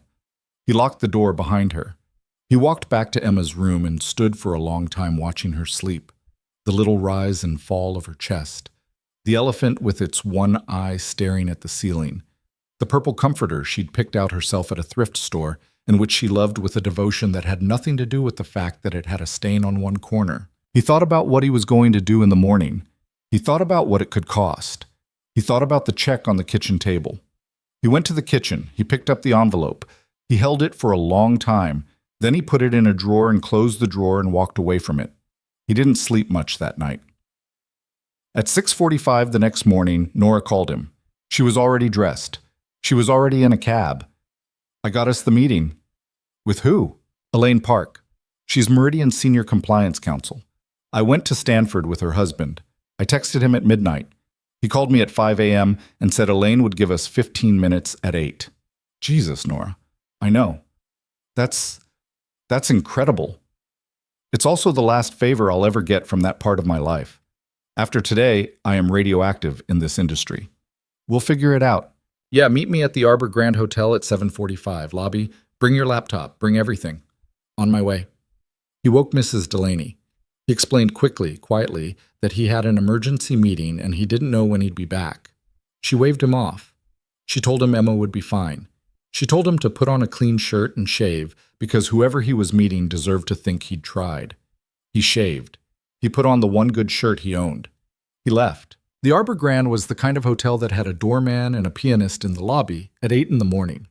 Nora was standing near the pianist when Adrian came in, holding 2 coffees from the hotel cafe, her hair pulled back, a navy blazer over the gray hoodie, which was, Adrian realized with a small laugh, possibly the greatest outfit he had ever seen on a person. You laughed, she said. You're wearing a hoodie under a blazer. She hit. I panicked. I don't own blazers anymore. I threw one on from a conference. You look great. I look like a grad student on trial. You look great. She handed him a coffee. Elaine's in the mezzanine, rooms booked under her name. Follow me. They went up. Elaine Park was in her late 40s, silver hair cut in a blunt bob, reading glasses on a chain around her neck, a navy suit that fit her the way expensive things fit women who had spent decades being underestimated. She was already seated at a small conference table when they walked in, with a legal pad, a fountain pen, and a cup of tea. Nora. Elaine, thank you. Brian said you sounded like you were going to be sick. I was. Elaine looked at Adrian. She looked back at Nora. She did not smile. You have 12 minutes. They used every one of them. Adrian walked her through the deck, the comparison, the 19 discrepancies, the timestamps, the server logs, the call from Calvin the afternoon before. He didn't editorialize. He didn't speculate. He laid out what he knew and how he knew it and who he was, and he watched her face, and her face did nothing. Elaine Park's face was a professional face that had spent 20 years in rooms like this, and it gave away nothing, and Adrian understood, as he watched her, why she was the person Nora had gone to. When he finished, Elaine was silent for a full 15 seconds. Mr. Brooks. Yes, ma'am. Why are you here? Excuse me? You are not an employee of Vale Innovations. You are a freelance contractor who has been paid in full. Your professional obligation to this situation ended yesterday at noon. Why are you sitting in a hotel room with me at 8 in the morning telling me that your client has committed fraud? Adrian thought about it. He thought about Emma. He thought about the heart in the middle of the robot's chest. Because I can't cash the check otherwise. Elaine's eyes went to him, sharp. Explain that. There's a check on my kitchen table from the company, $8,000. It's more money than I've held in my hand in a year. And if I cash it knowing what I know, I become part of this. And I have a daughter, and I would rather be broke than be the kind of man she grows up calling daddy and not meaning it. Elaine looked at him for a long time. Then, very slowly, she uncapped her fountain pen and wrote something on her legal pad. Miss Vale. Yes, you understand that by bringing this to me you are effectively ending your employment. Yes. You understand that Vale Innovations will almost certainly sue you. They will claim breach of fiduciary duty. They will try to take every cent you have. Yes. You understand that I cannot protect you from that. Yes. Elaine closed her pen. She set it down on the pad. Good, she said, because I was prepared to walk out if either of you didn't understand what you were doing. Nora let out a breath.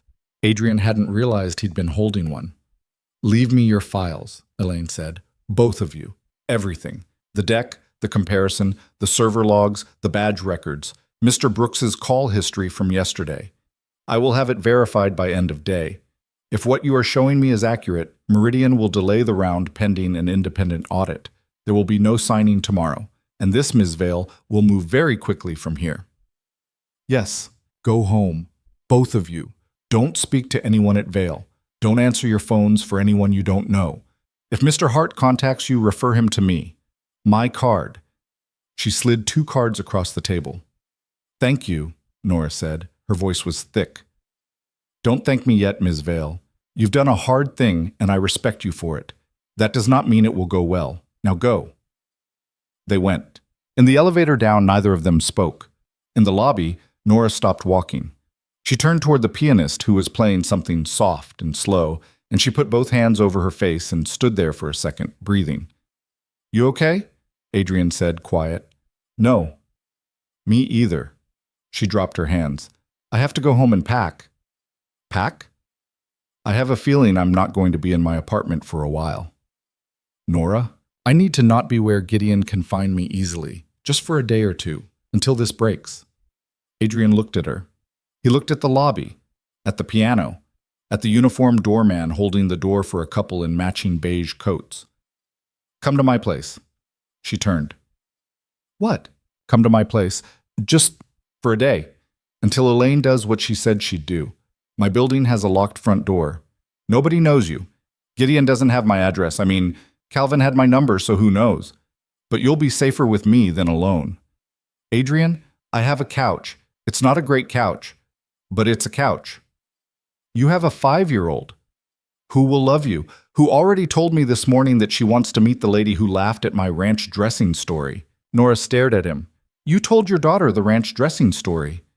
She asked why I was shaving for a meeting. And that's what you told her. I told her about a lady who brought me coffee. She asked what else. I told her she laughed at my ranch dressing story. She deduced the rest on her own. She's very efficient. Nora laughed. Once. Short and wet. Okay. Okay? Okay. I'll come. For one day. And I sleep on the couch. You sleep on the couch. Adrian. Yeah. I don't know how to thank you. Stop thanking me. You keep thanking me. It's getting weird. I'll stop. Good. They walked out into the morning. The day that followed was the longest of Adrian's life, and also one of the quietest. They went to Nora's apartment. She packed a bag. He stood in her doorway because she didn't want him to see the inside of the place. It's a mess, she said. It's always a mess. And she came out 10 minutes later with a duffel and a laptop bag and a small cactus in a ceramic pot. He'll die if I leave him, she said, handing Adrian the cactus. Be careful with him. His name is Gerald. They drove to Adrian's. Mrs. Delaney was there with Emma. Nora met Emma in the kitchen. Emma looked up from her cereal with huge, wary eyes, and Nora crouched down slowly and said, Hi, I'm Nora. I work with your dad. And Emma examined her for a long, careful moment, and then Emma said, You're the lady he shaved for. And Nora went beet red, and Adrian laughed so hard he had to sit down. By 3 that afternoon, Emma had made Nora a friendship bracelet out of pink plastic beads. By 4, Nora's phone had started ringing. It was Gideon. 3 missed calls, then a text. Where are you? Then a second text. Nora, answer your phone. Then a third, longer one, and Adrian saw her face when she read it. He knows, she said. About Meridian? Somebody at Meridian told him there's a compliance review. He thinks it was me. It was you. Yeah, but he's figured it out in 4 hours, which is not what Elaine promised me. She said she'd keep it quiet until end of day. Maybe someone else leaked it. Maybe. She set the phone down. She didn't answer it. Her hand was trembling slightly. At 5:17 p.m., Gideon called Adrian. Adrian looked at the screen. He looked at Nora, who was on the floor with Emma, helping her color in a dinosaur. He walked to the bedroom with the phone. He closed the door. He answered. Adrian Brooks. You ungrateful piece of shit. Adrian sat down on the bed. Mr. Hart, I paid you. I paid you $8,000. I told you I owed you. I told you I would never forget it. And this is how you... I haven't cashed the check. That stopped him. There was a beat of silence. What? The check is in my kitchen drawer. I haven't cashed it. I won't. You can send someone to come get it. I'll leave it with my neighbor. Adrian, I'm not doing this because I'm ungrateful, Mr. Hart. I'm doing it because your numbers are wrong. And you know they are. And if you don't, you should ask Marielle Osana why the Q2 figures in the deck are $3.5 million higher than the Q2 figures in the March department drafts. The silence on the other end was different now. It wasn't rage anymore. It was something colder.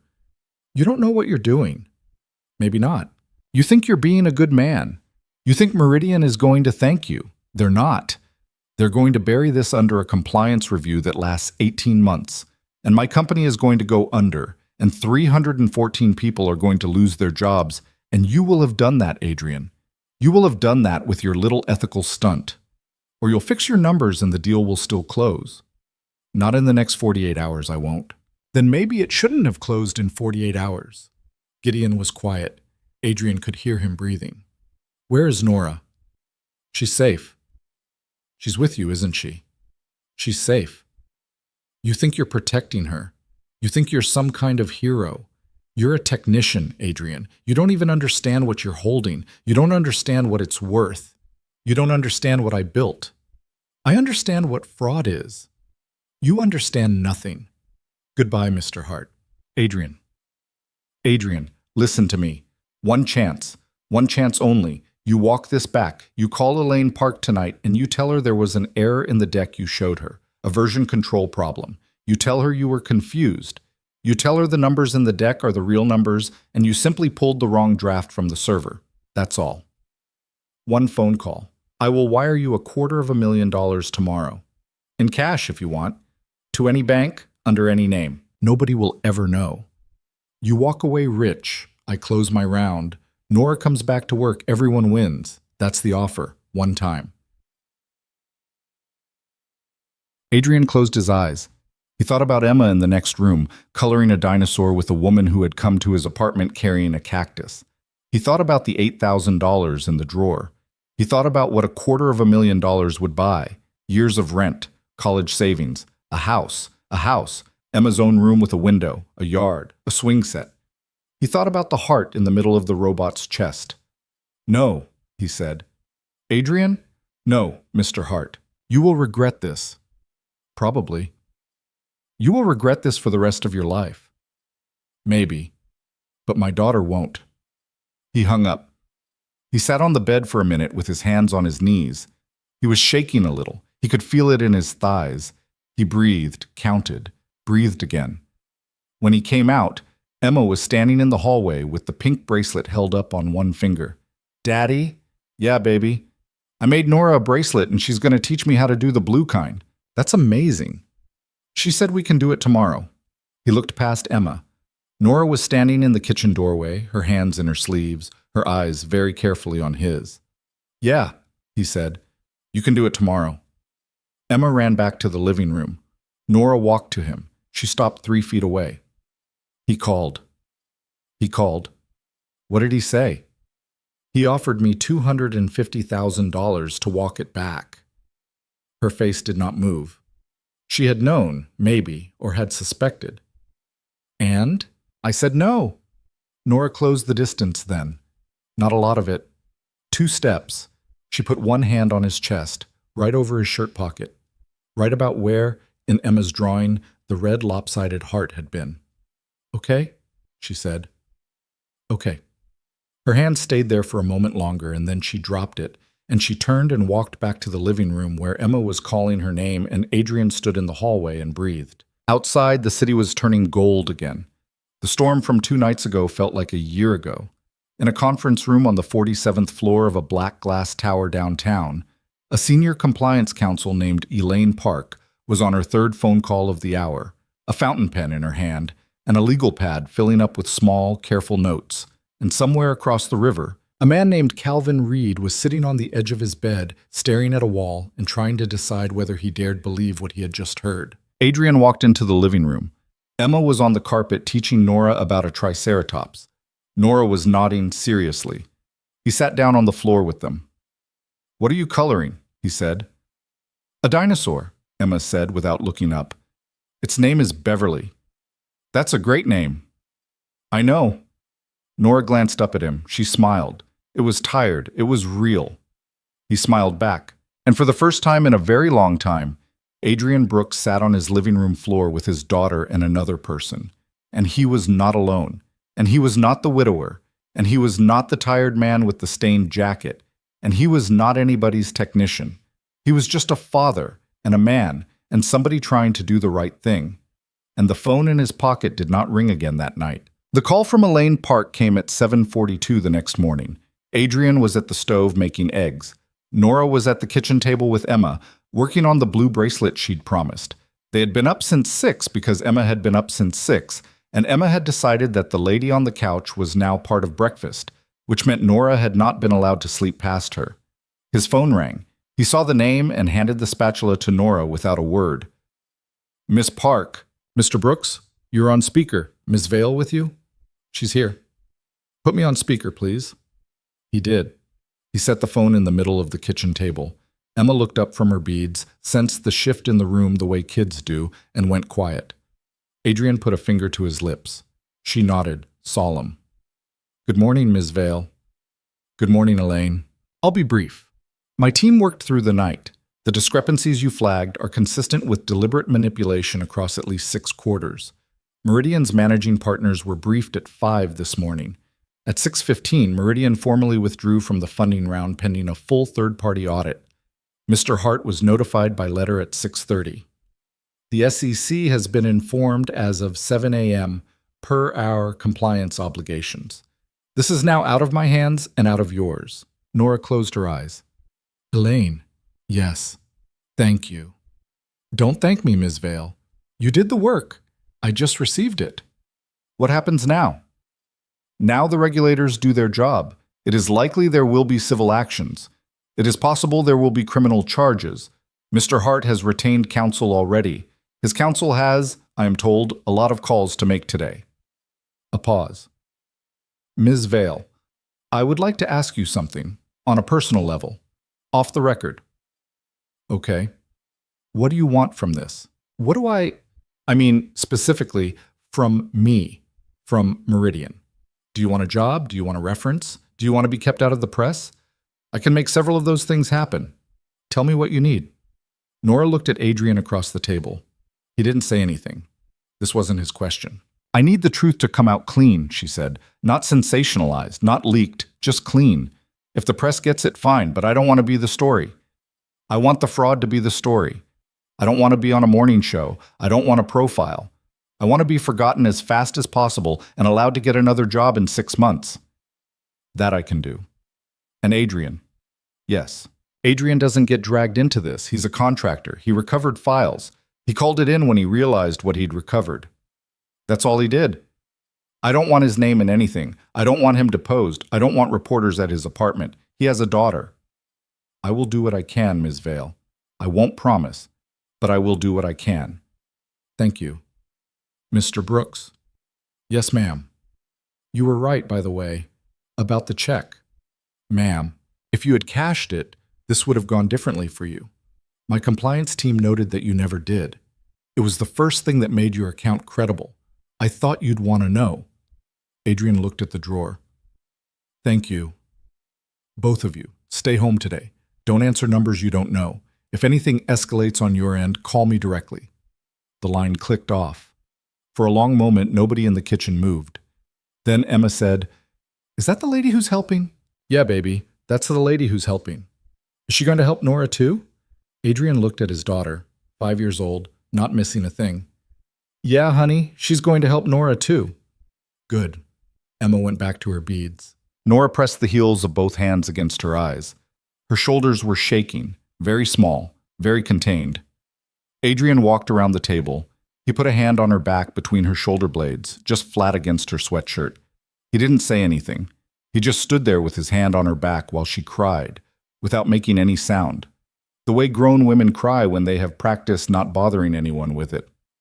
"Sorry," she said after a minute. "Don't." "I'm okay." "I know you are." She took a breath. "Let it out." Wiped her face with the inside of her sleeve. She looked up at him, and her eyes were red, and there was a strand of hair stuck to her cheek, and she did not look like a strategist from a glass tower. She looked like a 26-year-old woman who had just done something that scared her very badly and had survived it. "The eggs are burning," she said. Adrian laughed. A real laugh, from the belly, the first one in a long time. "The eggs are burning." "Yeah." He went back to the stove. The rest of that morning was strangely quiet.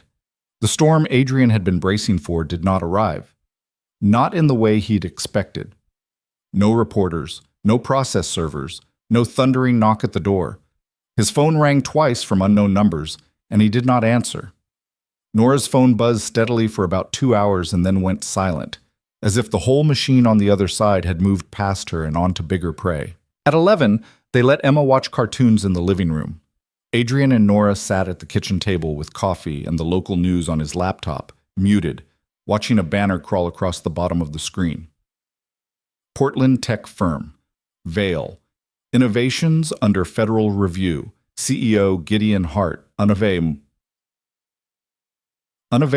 for comment. Nora stared at it for a long time. 2 years of my life. I know. The worst part is I don't even feel angry. I feel sad. That's almost worse. You loved the job. I loved the idea of the job. I loved the version of me I thought I was going to be there. I don't know if I ever actually loved the job. Adrian turned the laptop screen away. He closed it. What are you going to do? I don't know. Take your time. I don't have the luxury of time, Adrian. I have a lease in 3 weeks. I have my sister's last payment due in May. I have a cat at my friend's apartment who misses me. I cannot just sit. Then don't just sit. But don't panic either. Elaine will help. She said she'd make calls. Calls take weeks. I know. She picked up her mug. She put it down without drinking. Can I stay here another night? Yeah. I don't want to go back to my apartment yet. Nora, you can stay as long as you need to. I'll pay rent. No. Adrian, you're not paying me rent. That's not happening. Stop. I can't just... Nora. What? Stop. She stopped. They sat at the table. Emma's cartoon music drifted in from the living room. The refrigerator hummed. The pipes in the building made their old complaining sounds. You know what I keep thinking about, Nora said after a while.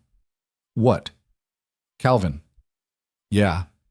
He called you. And we never gave him the credit, even in there with Elaine. We didn't say Calvin was right. We said we figured it out. He still tried to sabotage the pitch, Nora. He didn't walk into Gideon's office and blow the whistle. He tried to do it alone at night with no backup. That's not bravery. That's something else. Maybe. And we don't know why. Maybe he had his own reasons. Maybe he wanted leverage over Gideon. Maybe he was going to quietly fix the deck and then use what he knew to negotiate a bigger share of the company. We don't know. But he wasn't wrong about the numbers. No, he wasn't wrong about the numbers. Nora nodded slowly. I'm going to call him. Now? Not now, but soon. I want to hear his version, the whole thing. I don't owe him anything, but I owe it to myself to hear it. Okay. You think that's crazy. I think it's honest. She smiled just a little. You're a strange man, Adrian Brooks. People have said so. Mrs. Delaney knocked at noon with a casserole and a stack of mail that had gotten delivered to her door by mistake. She looked at Nora sitting at the kitchen table in borrowed sweatpants and did not blink. She set the casserole on the stove. She patted Adrian's cheek. She said to Nora, "I'm Dee. I'm across the hall. If he feeds you cereal for dinner, I'm coming over here with a spoon and hitting him." And Nora laughed, and Dee left. "I love her," Nora said. "Everyone loves her." "I can see why." After lunch, Emma fell asleep on the couch with her head on Nora's leg. Nora sat very still. She looked down at Emma with an expression that Adrian, watching from the kitchen doorway, didn't quite know what to do with. It was not the look of a woman who had met a child. It was the look of a woman who had just noticed something about herself she hadn't known was there. She glanced up, caught him watching. "Is this okay?" she whispered. "Yeah." "I don't want to wake her. She'll sleep through a parade. You're fine." "I've never what?" She looked back down at Emma. Her hand hovered for a second, and then, very carefully, she rested it on Emma's hair. Emma did not stir. "I've never had a kid fall asleep on me," she said, quiet. "How does it feel?" "Heavy." "Yeah." "Good heavy." "Yeah." He watched her sit there with his daughter for a while longer. Then he turned and went back to the kitchen before she could see his face. In the afternoon, Gideon's lawyer called. Adrian recognized the area code and almost didn't answer, but something made him. A man named Harris Flint, fast-talking, smooth, the kind of voice that was paid $300 an hour to sound reasonable. "Mr. Brooks, Harris Flint, I represent Mr. Hart. I understand you've had a difficult week." "I'm fine. I'd like to talk about the check." "There's nothing to talk about. It's in my drawer. I haven't cashed it. Your client can have it back." "That's very good of you. There's also the matter of a confidentiality agreement you signed when you took the job." "I didn't sign a confidentiality agreement." A pause. "Mr. Brooks, you signed an NDA at reception when you entered the building." "I signed a visitor log. I didn't sign an NDA. Nobody put a document in front of me. I was let in at 2 a.m. with a badge and sent to the 47th floor. If there's an NDA with my name on it, somebody forged my signature." Another pause. Longer. "I'll have to verify that." "You do that. In the meantime, Mr. Brooks, I would urge you very strongly not to speak to any press about Mr. Hart, his company, or any events from the past 72 hours. Regardless of what you did or did not sign, there are tort considerations. Mr. Flint." "Yes. I am not speaking to the press." "I have not spoken to the press. I have no intention of speaking to the press." "Tell Mr. Hart the check is in a drawer and he can send someone to get it whenever he wants. Tell Mr. Hart that if he contacts me again personally, I will forward that contact to the SEC counsel handling his case. Tell Mr. Hart goodbye." He hung up. Nora was standing in the kitchen doorway. She had heard. "You handled that well." "I don't feel like I handled it well. My heart is going 100. Trust me, you handled it well." He sat down at the table. His hands were shaking. He looked at them, annoyed, and put them flat on the wood. "I don't know why I'm shaking. I didn't do anything wrong." "You're shaking because for 3 days you have been carrying something that is much too big for one person, and you did it anyway. And your body is noticing, finally, that it was scared." He looked at her. "Where did you learn to say things like that?" "My mother."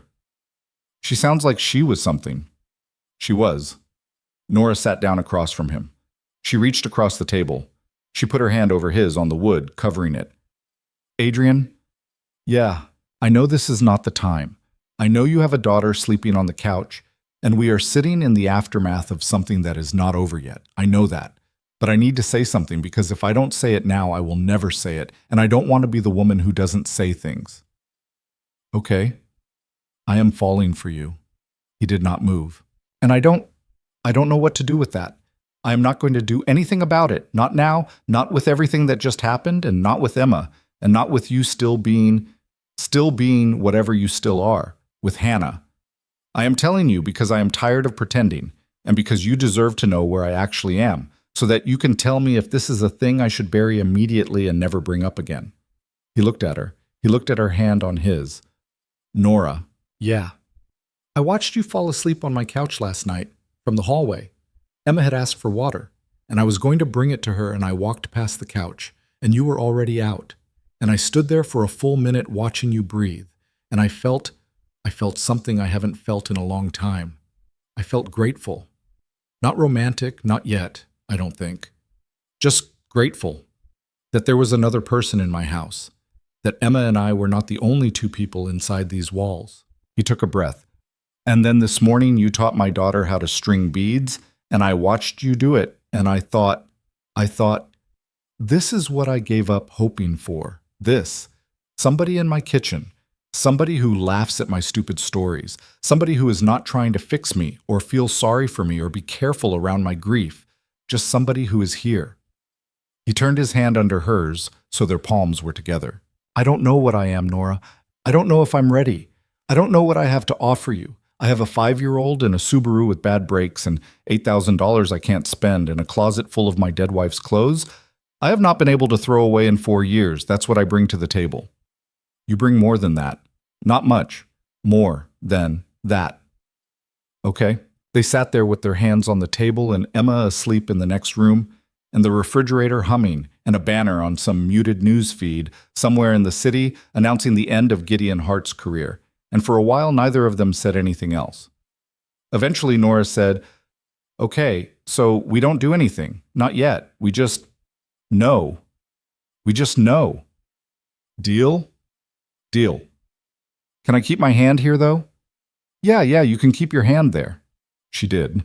Emma woke up around 3, disoriented and cranky and in need of apple juice. Nora moved fast, like she was practiced at it, which she was not. She got juice. She got a blanket. She sat on the floor and let Emma lean against her knee, and for 40 minutes the three of them watched a show about a dog who solved mysteries. And nothing happened, and nothing was wrong. And Adrian sat in his armchair and understood, in a quiet corner of his mind, that this ordinary Tuesday afternoon with a cartoon and a tired child and a woman on his floor was the thing he had stopped letting himself want. Hannah would have liked this. Hannah would have looked at Nora on the floor and at Emma against her knee and at him in the armchair, and she would have smiled that small private smile she used to get, the one that meant I told you. He let himself sit with it. He did not cry. He did not push it away. He just sat with it. At 5, his phone buzzed, a text from a number he didn't recognize. Mr. Brooks, this is Calvin Reed. I understand Meridian pulled out this morning. I want you to know that you did the right thing and that I am sorry I did not do it more cleanly. I will not contact you again. He read it twice. He showed it to Nora. She read it. She looked at him. What do you want to do with it? Nothing. I think nothing. Yeah. He didn't reply. He put the phone face down on the coffee table. That evening, the three of them ate Mrs. Delaney's casserole at the kitchen table. Emma told Nora a long and meandering story about a kid at school named Wyatt who had eaten a bug on a dare. Nora reacted with exactly the appropriate level of horror. Emma approved. Emma asked Nora to braid her hair. Nora said she didn't know how. Adrian offered to teach her. Emma looked at them both with a kind of patient superiority and said, Fine, I'll teach both of you. And then did, in fact, instruct the two of them on a 4-strand braid that Adrian had never successfully completed in 5 years of single fatherhood. After dinner, Adrian washed dishes and Nora dried. They did not talk much. They did not need to. At one point, Nora bumped him with her hip, on purpose, and he bumped her back. Emma went to bed at 8. Adrian read to her. 3 chapters. She fell asleep on the second. When he came out into the living room, Nora was on the couch with a blanket around her shoulders, looking at the drawing of the robot on the refrigerator. He had stuck it up that morning with a magnet Emma had made in school. This is the drawing, she said. That's the drawing. She really drew you with a heart. She really did. Adrian.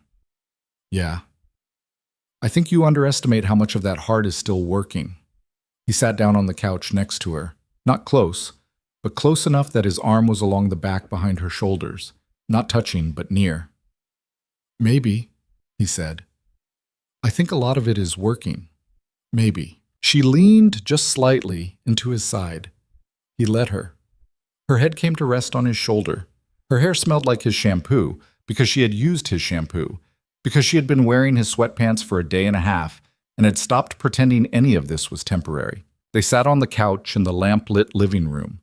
The news had moved past Vale Innovations. Somebody on the TV was talking about weather. A front was moving in. Another storm, they said. Big one. might last through the weekend. Adrian. Yeah. I don't want to go home tomorrow. Then don't. Okay? Okay. She closed her eyes. He watched the lamp. He watched the rain start, very softly, against the window.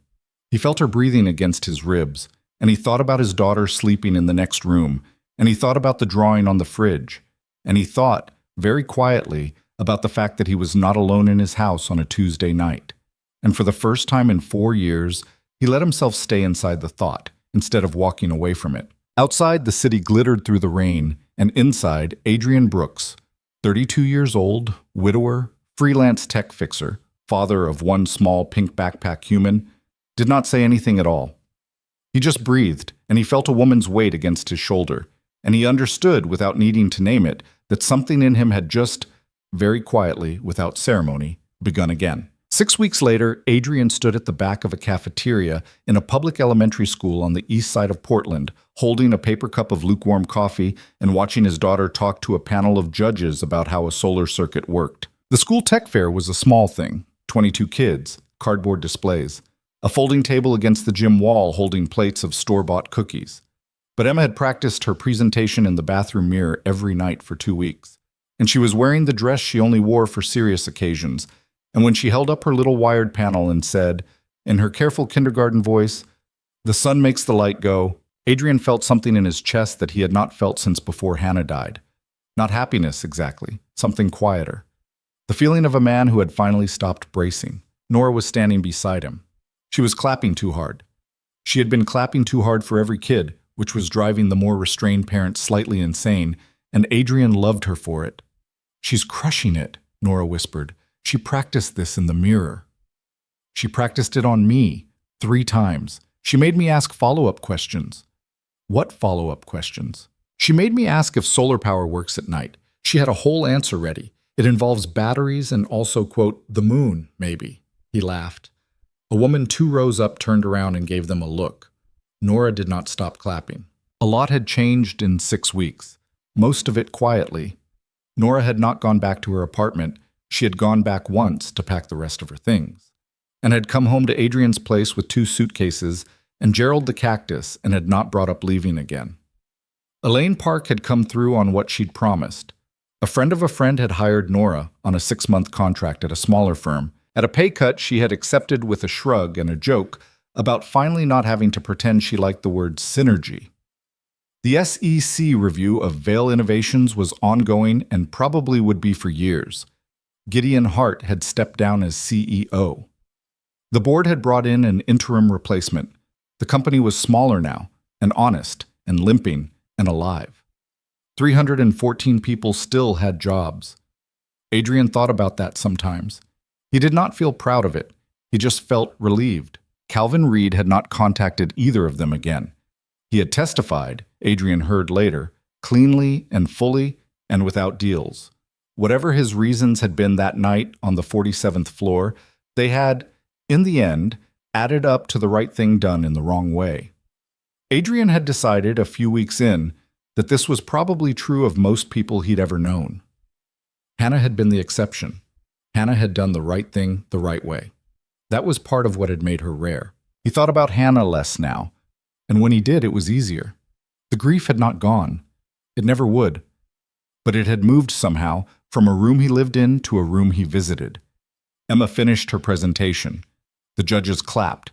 One of them crouched down and asked her a question about the wires, and Emma answered it with the grave precision of a small engineer, and Adrian watched his daughter and thought, this is what I almost didn't let her have. After the fair, they walked home. The 3 of them. Emma between them, holding Adrian's hand on one side and Nora's on the other, swinging. It was the end of March, and the sun had come out for the first time in weeks, and the whole city smelled like wet earth and new leaves. "Daddy," Emma said. "Yeah, baby." "Did I do good?" "You did amazing." "Nora said I was the best one." "Nora is right." Nora cried a little. "I saw?" "Why did she cry?" Adrian looked across Emma's head at Nora. Nora was looking straight ahead, pretending very hard she did not know this conversation was happening. "Because she's proud of you," Adrian said. "Oh." Emma said. Okay. They walked. That evening, after dinner, after Emma was bathed and read to and asleep with the elephant under her arm, Adrian and Nora sat on the small concrete stoop at the back of the building. A porch light flickered above them. A cat was yowling somewhere on the next block. The air was cold and clean and full of the smell of somebody 3 doors down grilling onions. Adrian had a beer, Nora had tea. They didn't talk for a while.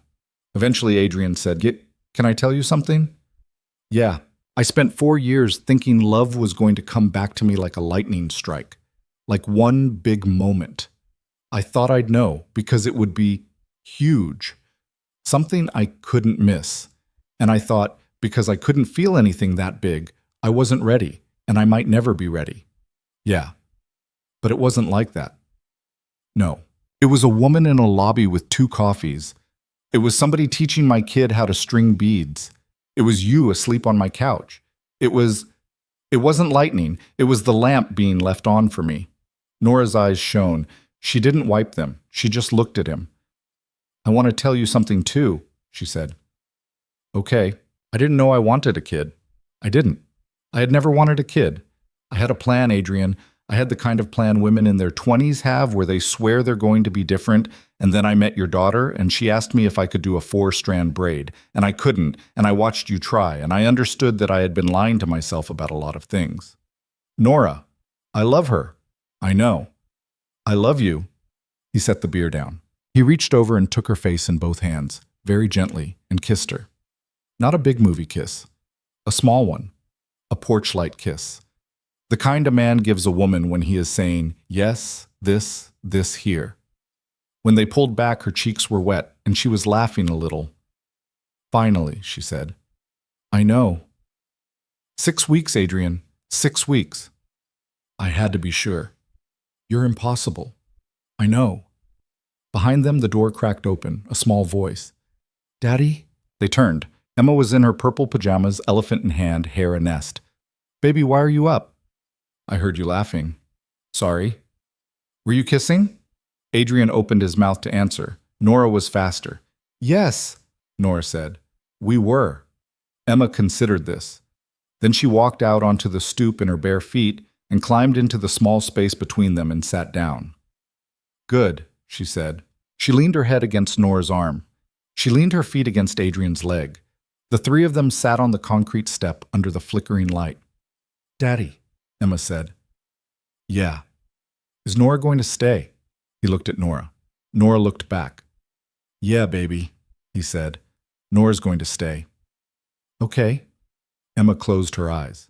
Adrian sat on the stoop with his daughter against one side and Nora against the other, and he thought about the storm that had dropped him on the 47th floor of a glass tower in the middle of the night, and he thought about the check in the drawer that he had, eventually, mailed back in a plain envelope with no note, and he thought about all the ways a life could turn quietly without announcing itself. How you spent years waiting for a door to open, and then one night somebody called you about a missing file and the door had been open the whole time. You had just been too tired to walk through. He had learned something, he thought. Not a grand thing, a small one. That the people who showed up for you were rarely the ones you expected, and almost never the ones in the best suits. That doing the right thing usually cost more than you thought it would, and paid you back in ways you did not see coming. That grief did not end, but it made room. That a child could teach 2 scared adults how to stand still long enough to begin. And that love, the real kind, the kind that lasted, did not arrive with thunder. It arrived quietly. A porch light. A cup of coffee in a bad hotel lobby. A small hand reaching for yours on the walk home. Emma was asleep against Nora's arm. Nora's hand found Adrian's on the cold concrete between them. He squeezed her fingers. She squeezed back. And the 3 of them, not a finished family, not a polished one, just 3 people who had chosen each other on a Tuesday, sat on the stoop under the flickering light and waited for the cold to drive them inside, which it did, eventually, as it always does. But not yet. Not quite yet.